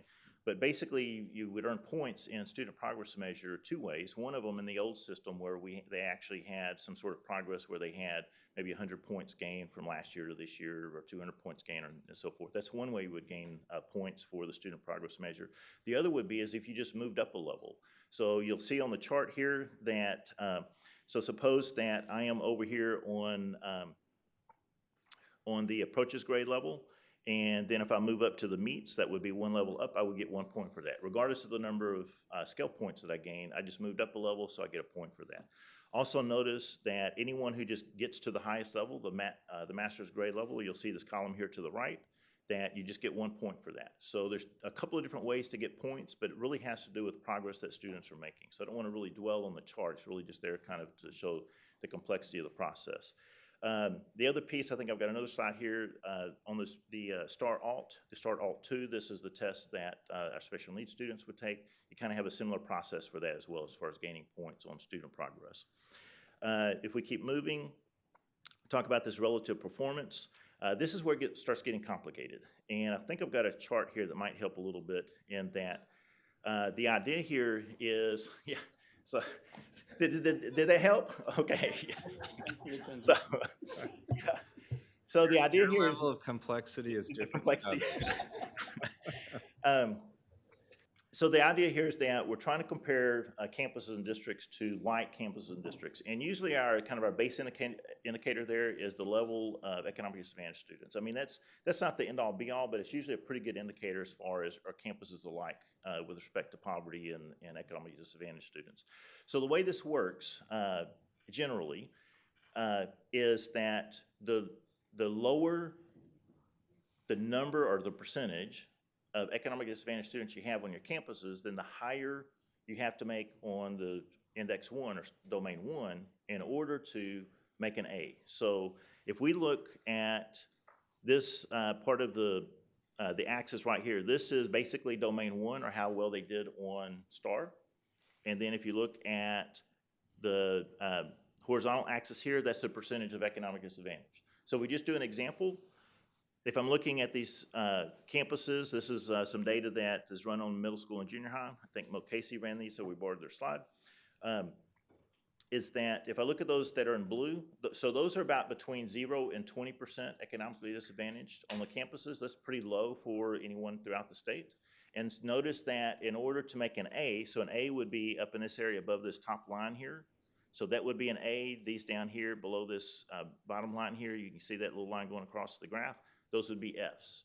So the idea there is that if I have lower economically disadvantaged students, or a lower percentage of economically disadvantaged students, then I have to have a higher performance on domain 1 in order to achieve this student or school progress measure. Notice over here on the other extreme that those that are in red, that's about between 80 and 100% economic disadvantage. So their domain 1 score can be lower, and they can still get an A. Here, I think is what's fascinating is if I take one of these red dots, so let's take one of those red dots right there, whatever that percentage is as far as their score on domain 1, I can make that level, if I'm between 80 and 100% economic disadvantage, I can make an A. But if I just go horizontally across and make the same level over here with respect to the 0 to 20% economic disadvantage, I would make an F. I can make the same score. I'd make an F in one group of schools. I'd make an A in another group of schools. So they're trying to compare like schools, and that's kind of the way they're doing it. So I'm going to kind of move on. So basically the idea there is that the relative performance for elementary schools will be based off of that STAR component, middle schools STAR component, and then the high schools will be the CCR and the percentages of, I'm sorry, it's the STAR component and the CCR component. So just a little bit of difference there at the high schools. So let's move to closing the gaps. This one is basically, get that off of there a minute. This one is basically where Domain 3 compares the performance of each student group to a standard in each component area. The campus or district gets credit, yes or no, for each area, and the percentage of Ys or yeses is then calculated and used in calculating the overall Domain 3 score. So basically the way Domain 3 works is that you're basically getting, yes, you met the criteria, or no, you didn't, and there's about 75 to 100 different criteria, and you get a percentage of that. So those criteria are based off of this next slide where we talk about student groups. So you take that left side, you've got all these different student groups. We're very familiar with some of those. So if you looked at the first 5 or 7, you have all students, African American, Hispanic, and so forth. Very familiar with those student groups. There are some that are added towards the end. I'll read those off. You have economic disadvantage we're familiar with, but then you also have current and former special education students. It's the first time we've seen former special education students. We do get some scores on current special ed, but not former. Current and monitored ELL students, that's our English language learners. They can go up through the 4th year of being monitored, which is a little different than what we've had in the past. And then continuously enrolled students or not continuously enrolled students. So kind of the idea there is that if a student has been with the district for 3 years, well, then you would have some level of achievement with that student that might be different than if the student just joins you that particular year and you haven't had time to work with that student. So those are the student groups. Each one of those student groups are then evaluated against the criteria on the right side there on the components where it says academic achievement, growth in reading and mathematics, the 4-year graduation rate, CCMR again, you see that again, and then the STAR achievement domain score, and then also that English language proficiency status, which that one's kind of iffy right now. This is kind of tied to the feds, and TEA is filing a waiver to have that one waived this year since we're going through some changes with our testing in that area. But so we don't know if that one's actually going to go into the system this year. Notice here we have graduation rates again. We've talked about annual graduates. We've talked about 4th, 5th, and 6th-year cohort graduates. This is yet another different way to calculate the graduation rate. So this is the 4-year graduation rate as defined by the federal government. So it's a little bit different calculation there. So when we talk about graduates, we actually have about 3 different ways that we're talking about graduates in this new system. So just kind of recap that previous slide is that in the closing the gaps domain and the STAR achievement area, that would be, we'd look at STAR in ELA reading and mathematics, and did they meet some level of criteria there? And basically it's a yes, no. Did you meet it or did you not? So all campuses would have that. There's two other areas here. You'd either have growth or you have graduation rates. And so if you're elementary or middle school campus, you would go off of growth, which would basically be that domain 2. Did you meet it certain levels of achievement in domain 2 for all of those different areas or different student groups? The high schools would use graduation rates instead of student growth. So it's either growth for elementary or middle schools or graduation rates for high schools. School quality and student success is another area for high schools that looks at the CCMR component. So you can see that CCMR component just kind of keeps embedded in there, which I think there's a lot of merit to that. We're looking at college career and military readiness, which I think is a little bit of an improvement over what we've seen in the past. And then elementary middle schools would go back to domain 1 again and use that STAR achievement domain score. So a breakdown might look like this. So this is an elementary and middle school example. So basically, when I'm looking at closing the gaps, I'm looking at the percent of whys and nos, or percent of yeses that you met in all those criteria. So about 75 or 100 by the time you do that. All the student groups and all those criteria, you come up with about 50, 75, depending on the campus, 80 or 90 different ways that you can have combinations there. You're looking for the percentage of yeses, and then that becomes a score, and then you take that score and you add it into these percentage of weights here. So in the academic achievement area, that would count 30% of domain 3. The STAR growth status would be 50% of domain 3. That ELP status, which we're not sure if that's actually going to go in this year, waiting on that waiver from the feds, that's 10%, and then the student domain score would count 10%. So that would be elementary and middle schools.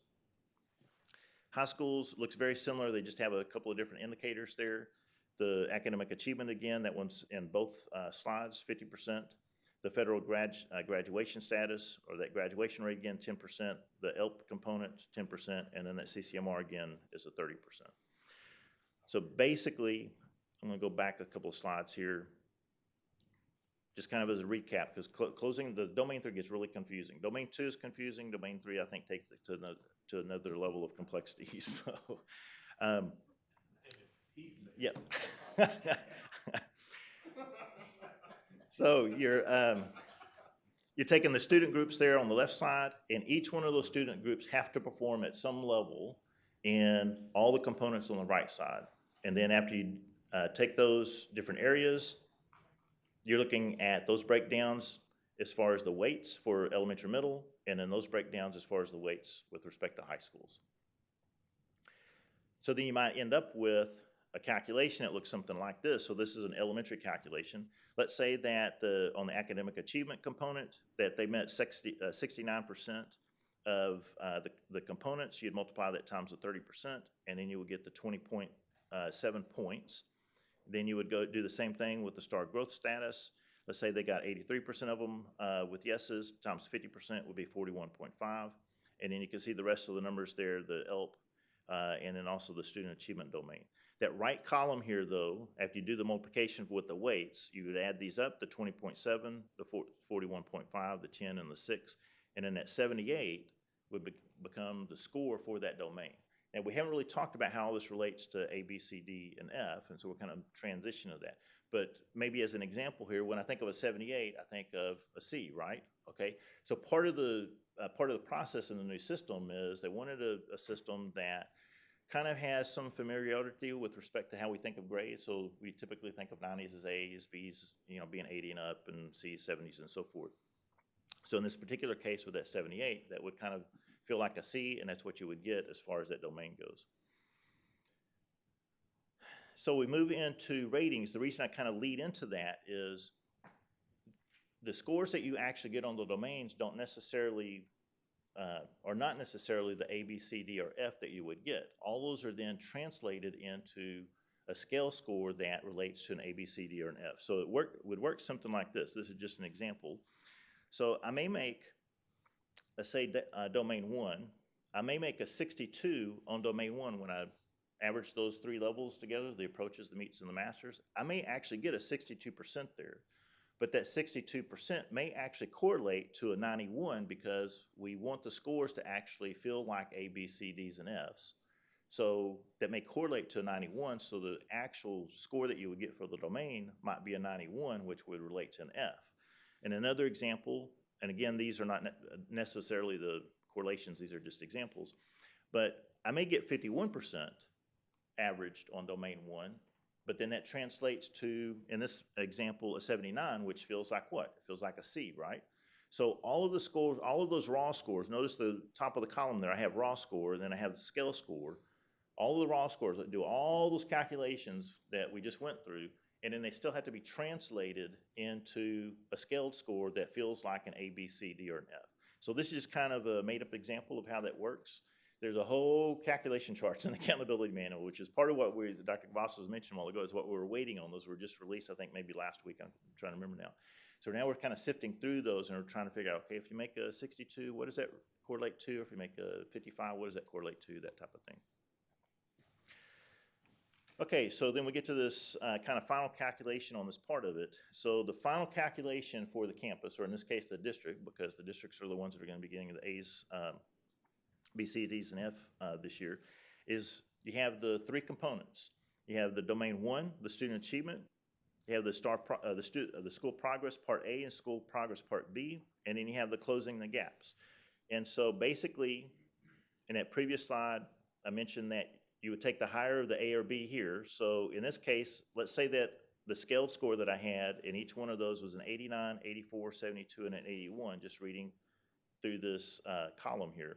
I would take the higher of 84 or 72. Well, that's going to be the 84, so that's what you would get for that domain. Then you take the higher of domain 1 or domain 2, which in this case would be the 84 or the 89, which would be the 89. So really, the simple way to look at it is, out of those first three components, just take the higher score. That's what you get as far as out of the first three. That counts for 70% of the grade. So one way to look at it is you kind of have three opportunities to get the best score there to get 70% of the grade. Domain 3, this closing the gaps, then counts the other 30%. Once you have that higher of the first three, multiply that times 70. In this case, we get the 62.3. Then take the 81 in this case for domain, the closing of the gaps domain. 81 times the 30% gives you the 24.3. Add those together and you get the 87, which feels like a B in this case.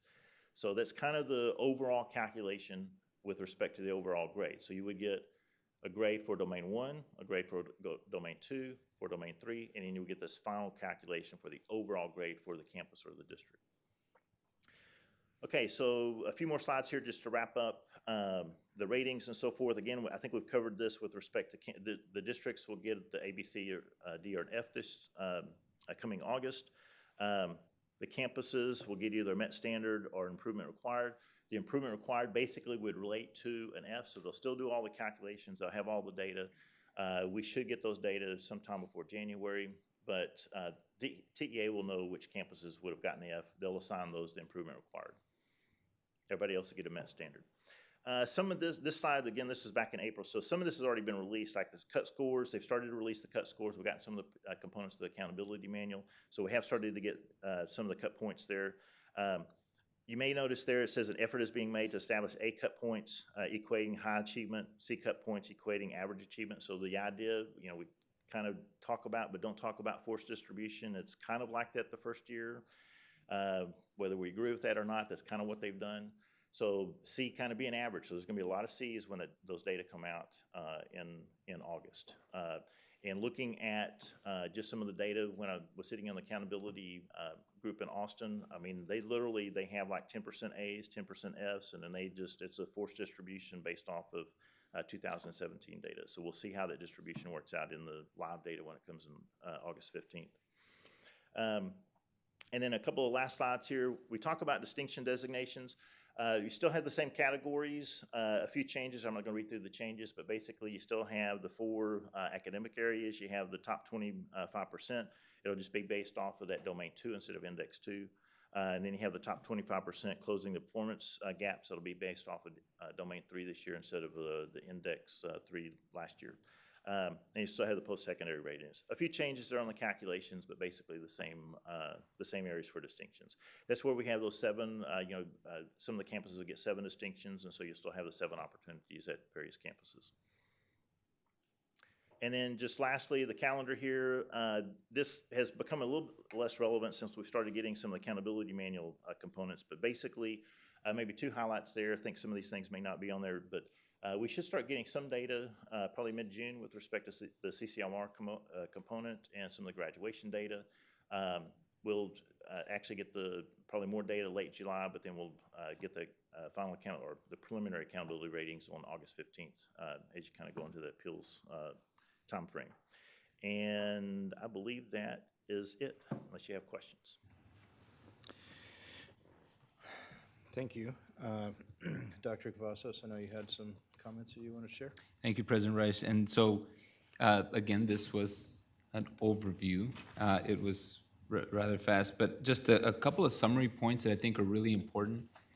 One, and just this is, again, the high-level summary points. After all the discussion in the state legislature about accountability and reform, what we ended up with was a stronger, higher dependence on STAR. Reduce the domains to 3, almost exclusively for elementary and junior high will be STAR. And a little bit of leeway in high school, but even the certifications are very narrow and don't include many certifications where we were looking to that. That's one, I think, high level. As much as the discussion went on and all this development of accountability, we are still ending up with a forced distribution. And a forced distribution does not accurately reflect the performance of students. It is a way to judge schools and a way to distribute them. After all the discussion and a lot of commitment that there wouldn't be forced distribution, that's what we ended up with. We are just now getting the cut scores released. Students have already taken the STAR. Our teachers have prepared students, the students have been prepared, et cetera. They've already taken STAR, and we're just now getting the rules of the game. After all the discussion of accountability reform. And final kind of big point, the explanation and the communication to not only the community, but the parents and the students and the teachers is extremely complex. And to figure out what the actual results are will be a communication challenge in all aspects. So the whole discussion about simplifying the accountability system became much more complex. I think those are really important points to keep in mind as we get scores and things like that. What is being diminished, unfortunately, is the purpose of an assessment, and that is to actually help a student improve. That's the purpose. That's the fundamental purpose, is to help a student make progress in their achievement. And that is diminished with not only the complexity, but all the things we talked about, forced distribution, and all of these things have consequences and ramifications. So I think those are the big kind of summary points. We can get a lot of detail as to how these things are calculated, but at the end of the day, it is STAR. And when the student takes a STAR test, then for this purpose, it's analyzed differently. And for this purpose, it's analyzed differently. But at the end of the day, it's a STAR test that the student took. And that just continues to be a path that, unfortunately, we continue as a state to go down, and without really taking time to look at fundamentally what are the assessments for, and that is to help a student become more successful and help the teachers have the tools and the resources and the diagnostics to help a student become successful. That's, at the end of the day, that's what they're for. So just wanted to summarize that at a different way, Dr. Rice, for our discussion tonight. I appreciate that. Well noted. Thank you, Dr. Barlow, for the presentation, and Dr. Cavazos for the clarifying remarks and highlights. It is unfortunate. It was really remarkable to me when you were talking about elementary. I was like, so really? It's only STAR? Yeah, it's crazy. Mrs. Walton.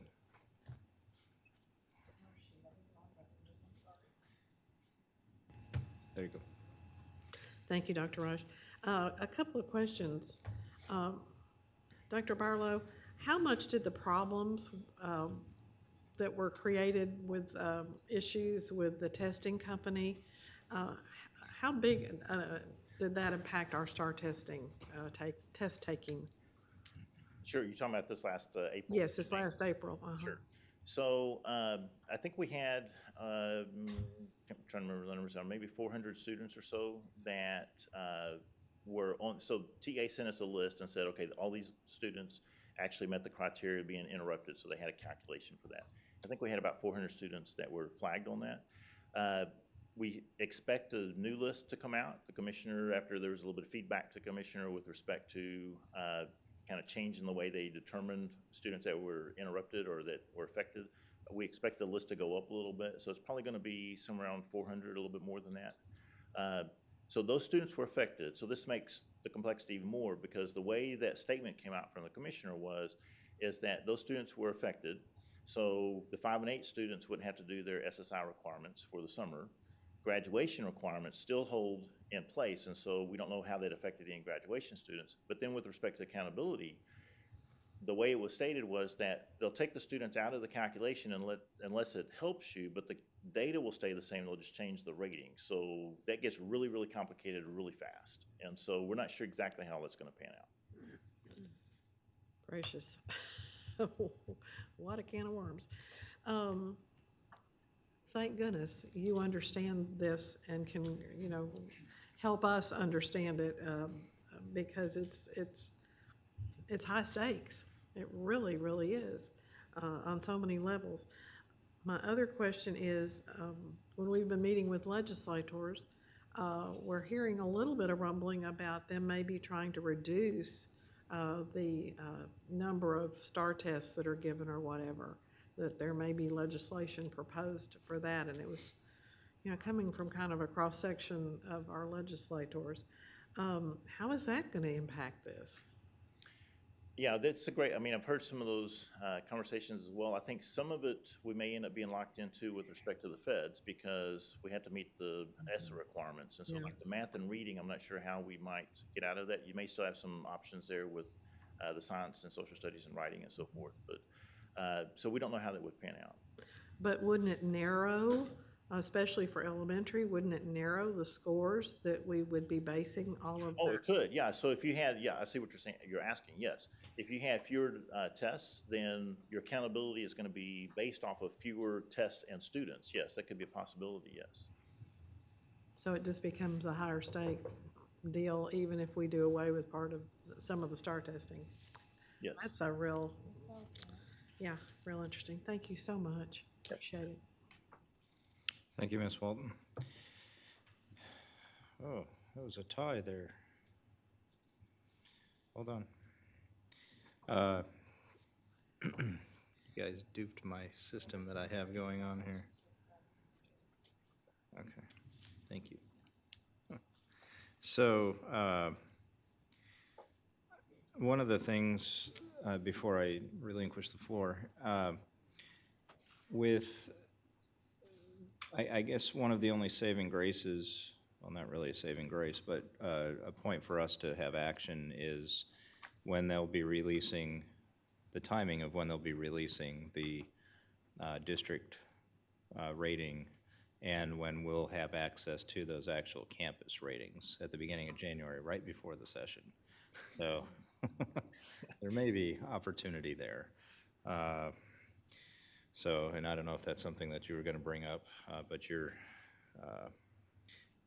up. Yeah, Dr. Reich, it's opportunity for them to try and dismantle public education even more. Is that what you're talking about? An opportunity for You were going us- positive. Sometimes I get negative with the legislature, and I apologize for an that. opportunity for us to be loud like we were before the last session, the timing of it, yeah. Yeah, you're right, Dr. Reich. Dr. Cavazos, you said one thing, and this is one of those elements where I give Commissioner Morath a little. This is a law that was passed. He has to implement it with certain standards, and I think he's making the best of what he can out of this. I think knowing Mike Morath, it's not something he'd fully want to do, but I don't I don't agree with what he's doing. Dr. Vossich, and so he presents to us at TASB every quarter, and so I give him a lot of credit for talking with us. Everything we've seen, you know, he made some adjustments to the secondary, which I appreciate. There's at least some other elements being judged in there. It's not STAR, but it's still that elementary and middle school. And everything from his, you know, previously it was before, now it's 100% STAR. And Dr. Voss, you said almost 100%. I just wanted to get clarification because everything I've seen is 100%. There are little pieces for elementary. That's what I'm saying. I'm talking about like elementary. TELPAS and stuff like that. That if it stays. Yes. If the would be TELPAS a stays, very but isn't that small- just the yes. STAR component? Well, TELPAS is a different example. It's Go the portion, right, okay, sorry, go ahead. Well, so yes, you're correct. On the TELPAS would be that component, that ELP component that may or may not affect this year. And that's more of the assessment that we do with our ELL students, so reading, writing, speaking, and so forth. So it's a different component of STAR. It's still a standardized process, but it's a different component than STAR, yes. Because I'm just trying to correct what I've been saying to the public and everyone else. I've been saying 100% at the elementary level is STAR testing. Is that a fair? So domain 1 and domain 2 would be yes. On domain 3, it gets a little complicated with that TELPAS component. So domain 3 may be just a little off from that. I can politically justify that. Thank you. Who's going to know more about it than we do? Fact check, and they'll be shocked even more when they fact check on It's that. pretty close to 100%. Thank you. All right, thank you, Mr. Hogg. Mr. Chapa. Thank you, President Reich. I just wanted to, Mr. Hogg, hit on one of the points that I wanted to raise, which is really, this is very disappointing to see where this ended up, because for years we have been hearing that we want to reduce the high-stakes nature of the accountability system in the state, and yet we've settled, especially at the elementary level, on one that is perhaps even more high-stakes than it was before. And I wanted to elaborate a bit beyond what Dr. Cavazos talked about, the consequences of the high-stakes nature of those tests are, that I don't know if the public fully understands. And that is the correlation between socioeconomic status and those tests is quite tight. And in fact, when the preliminary A through F scores were released last year, the Dallas Morning News and some other publications, published those and allowed us to overlay them on, census maps looking at socioeconomic status. And the correlation between the school districts and campuses that received, C or lower scores in socioeconomic status was pretty astounding, to where you could look at a map of, districts based on what they received, A through F, and then look at a map of average household income. And they looked almost like the same map. And so my fear is that because we have opted now for a system that has a forced distribution, so therefore inherently cannot accurately reflect student and campus and district achievement, and the bias we kind of come up with of what is a good thing, and at least in my family, C grades were not good. We've produced a system where we can have campuses that are today considered well-performing, perfectly fine, even in some cases distinguished campuses that going forward are going to receive a C grade or lower, primarily based because of the particular socioeconomic circumstances from which their students come. And I think that as a community, that bodes very poorly for us. And my fear is that it has the potential to accelerate the growing distrust in public education in some quarters.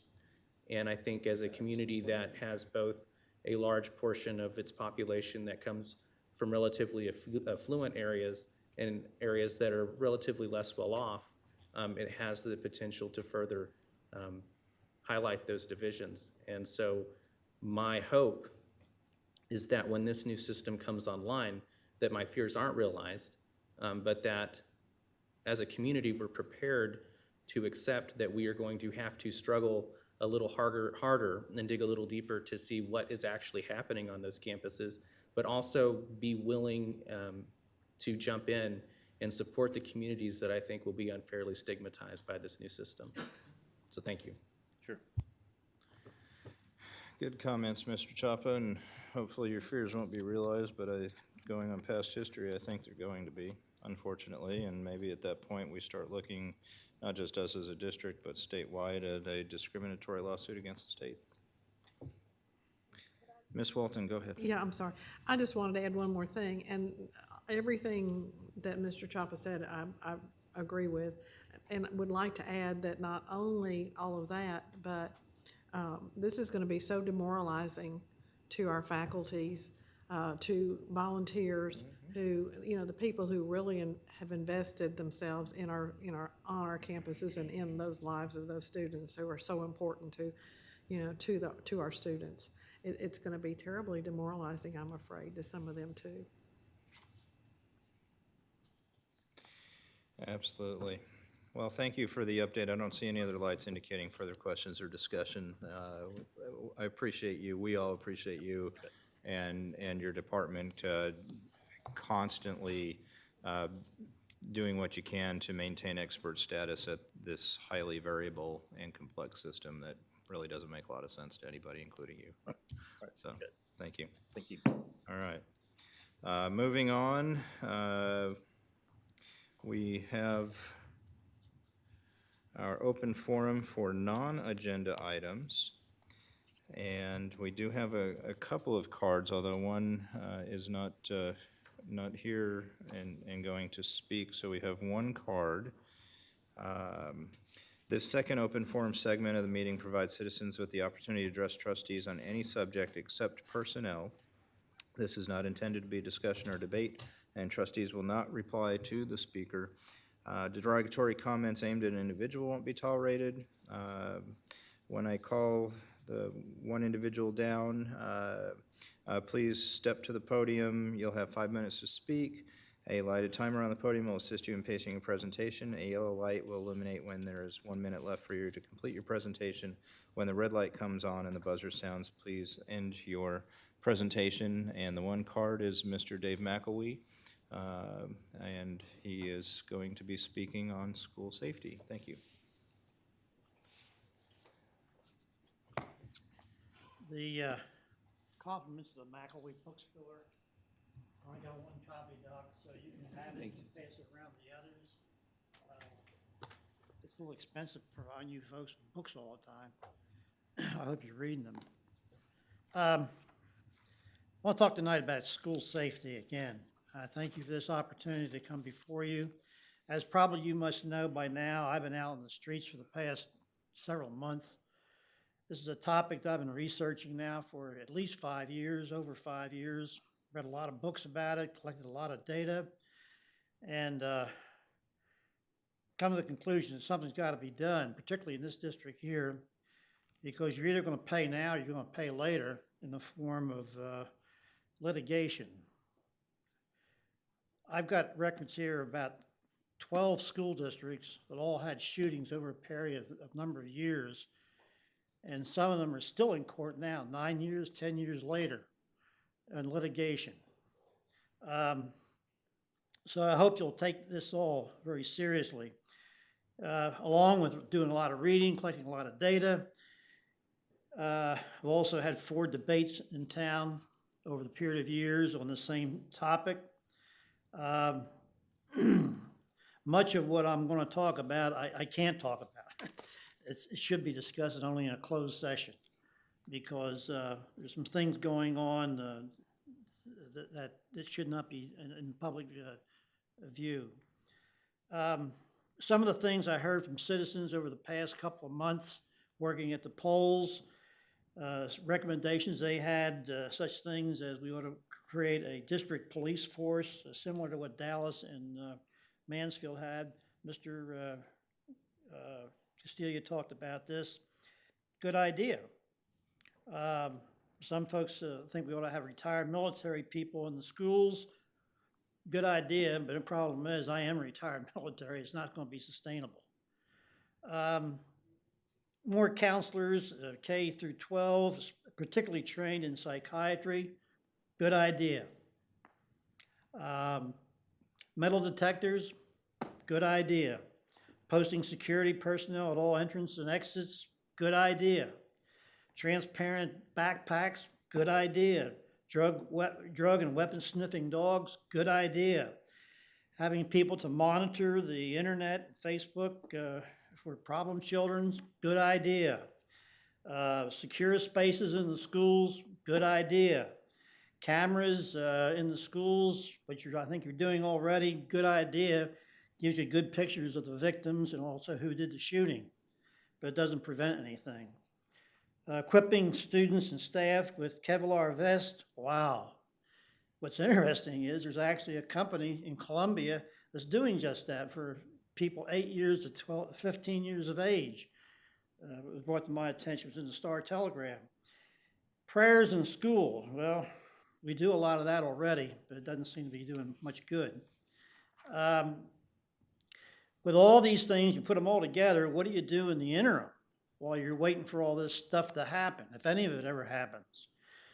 We're waiting until something happens. It kind of reminds me of the testimony made during the 9/11 investigation. There's a lot of denial, both in the CIA and DIA and some other agencies as well. And the problem was there was a failure of imagination. A determined shooter or a bomber is going to figure a way around security obstacles, so there's no such thing as 100% security. Doesn't exist. Once an active shooter penetrates a classroom, a library, a cafeteria, the last line of defense is the competent person who is weaponized. Armed officers in the schools is a good idea, but remember, Columbine had an SRO and another motor officer a block away. Great Mills High School in St. Mary's County, Maryland, they had an SRO on campus. Stoneman Douglas High School in Parkland, they had an SRO on campus. Santa Fe High School had 2 SROs on campus, and within 4 minutes, 20 people were shot, and 21 extra, one, the officer himself got shot. So having an SRO on campus is no guarantee. He had, in 4 minutes, 20 people got shot. Roughly speaking, it works about a person got shot every 10 seconds.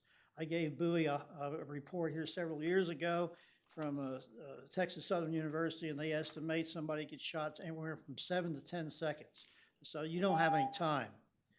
Anyway, I hope you can take this more seriously than it has been taken in the past. Thank you. Thank you, Mr. McAvoy.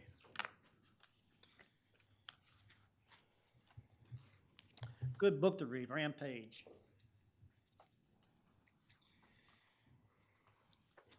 All right, moving on to the next section, Superintendent's Report. Dr. Cavazos. Thank you, President Reich, and I'd like to share some information about our district, and this is the end of the year, so it's going to be a little bit more, but we'll go quickly. We announced the Cohort 1 leadership teams for the Holdsworth Center and the Campus Leadership Program, and so you see pictured there all the members that will participate from the campuses, teachers and principals and deans, etc.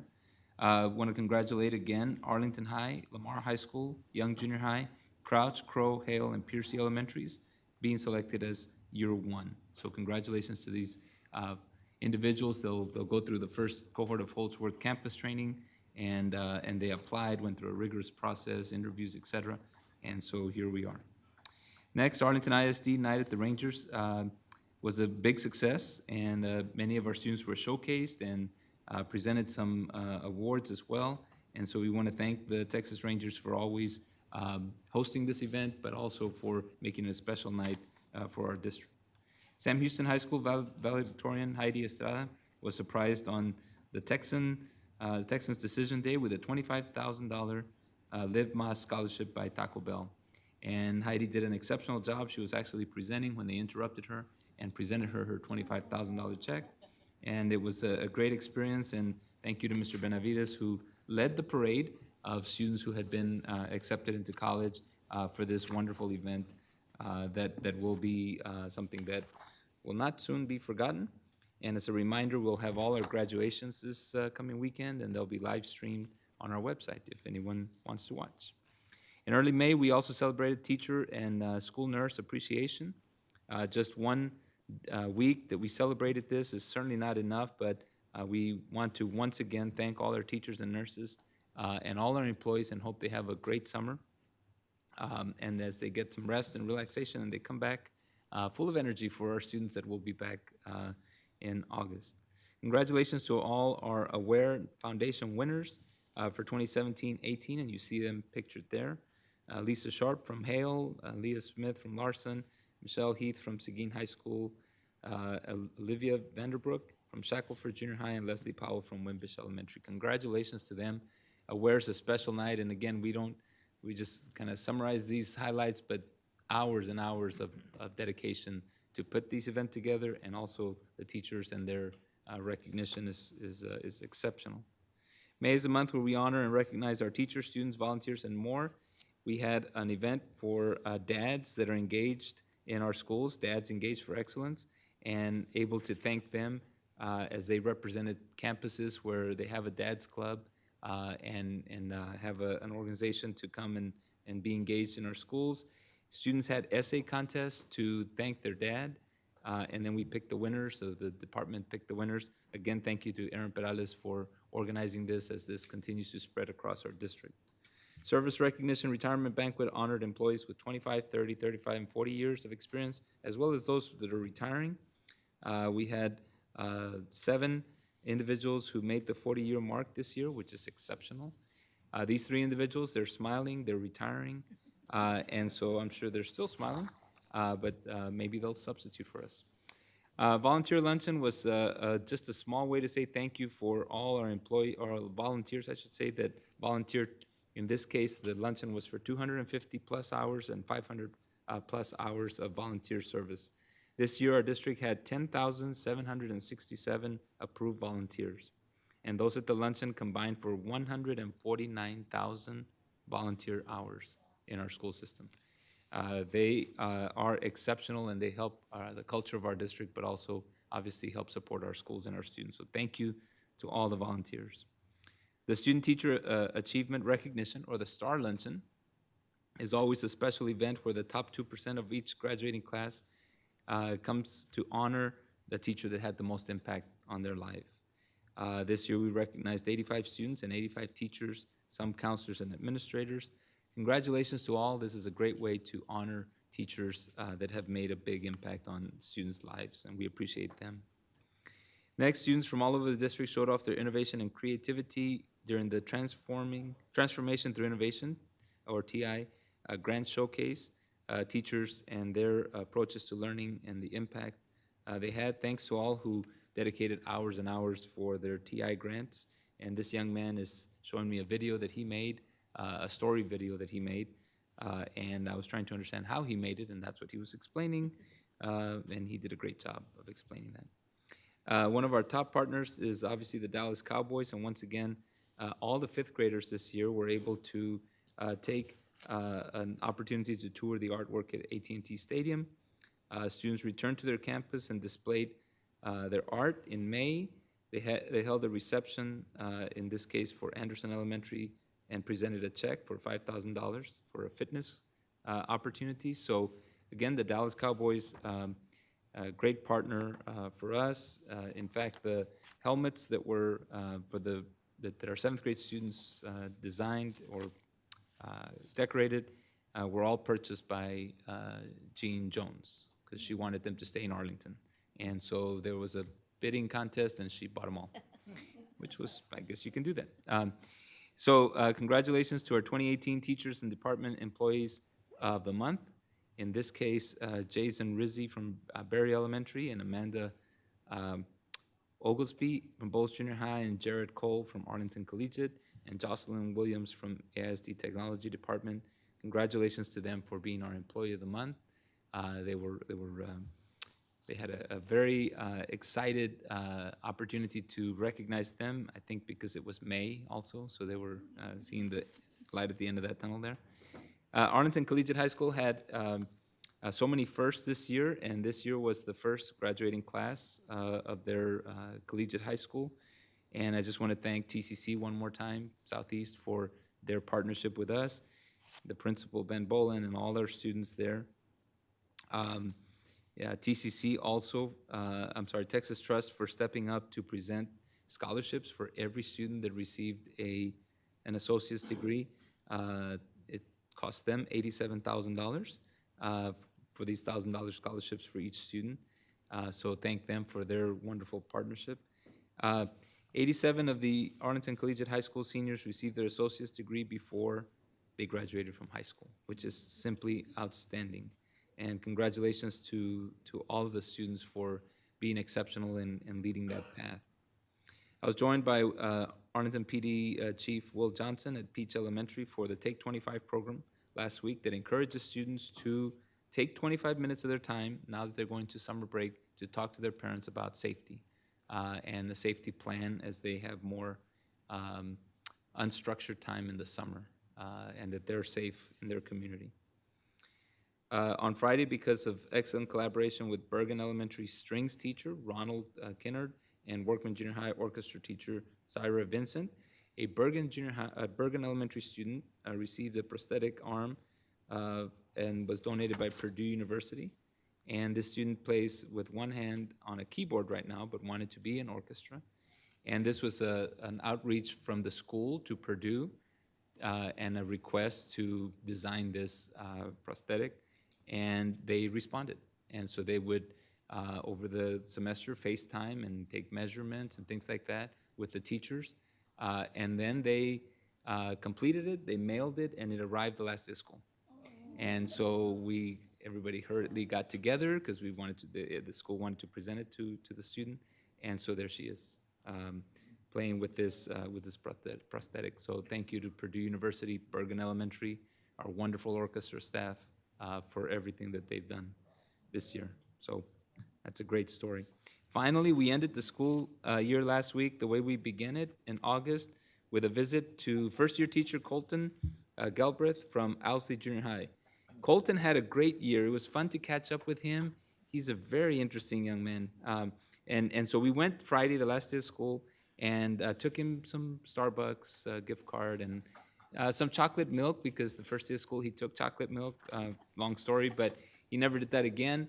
And so he's a great example of our first-year teachers and people that we want to continue to recruit. And he's actually an Arlington product and went through Arlington schools. So that concludes my report.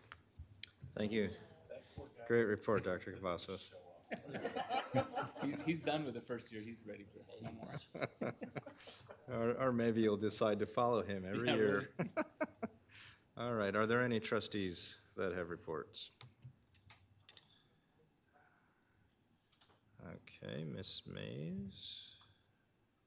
Whoops. Hold on. Let me go back to...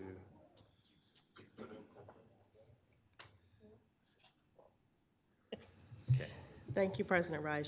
Just one thing, I would just like to send out a shout out and just continue prayers for Brett Green Jr., one of our 7-on-7 players at Lamar High School. I'm sure I'm sharing the sentiments of my colleagues, as well as our other 7-on-7 teams in the district, and particularly from the one that my son plays on. As a parent of a 7-on-7 player, just want to let him and his family know that we are all continuing to pray and ask for continued strength and healing for Brett Green Jr. Go Vikes. Thank you, Mrs. Mays. Absolutely. Are there any trustees with reports? Seeing none, Madam Secretary, do we have items to consider?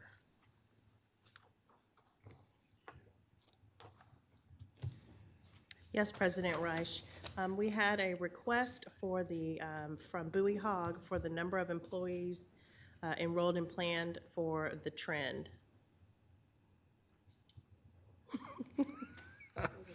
What? Is that correct? The trending of how many have been enrolled in previous years. Thank you. That's what I said. That's what I thought I heard. The others got it. Very good. That's it. That's it. All right. Well, then, it is 11:14. We are not moving into closed session. This meeting is adjourned.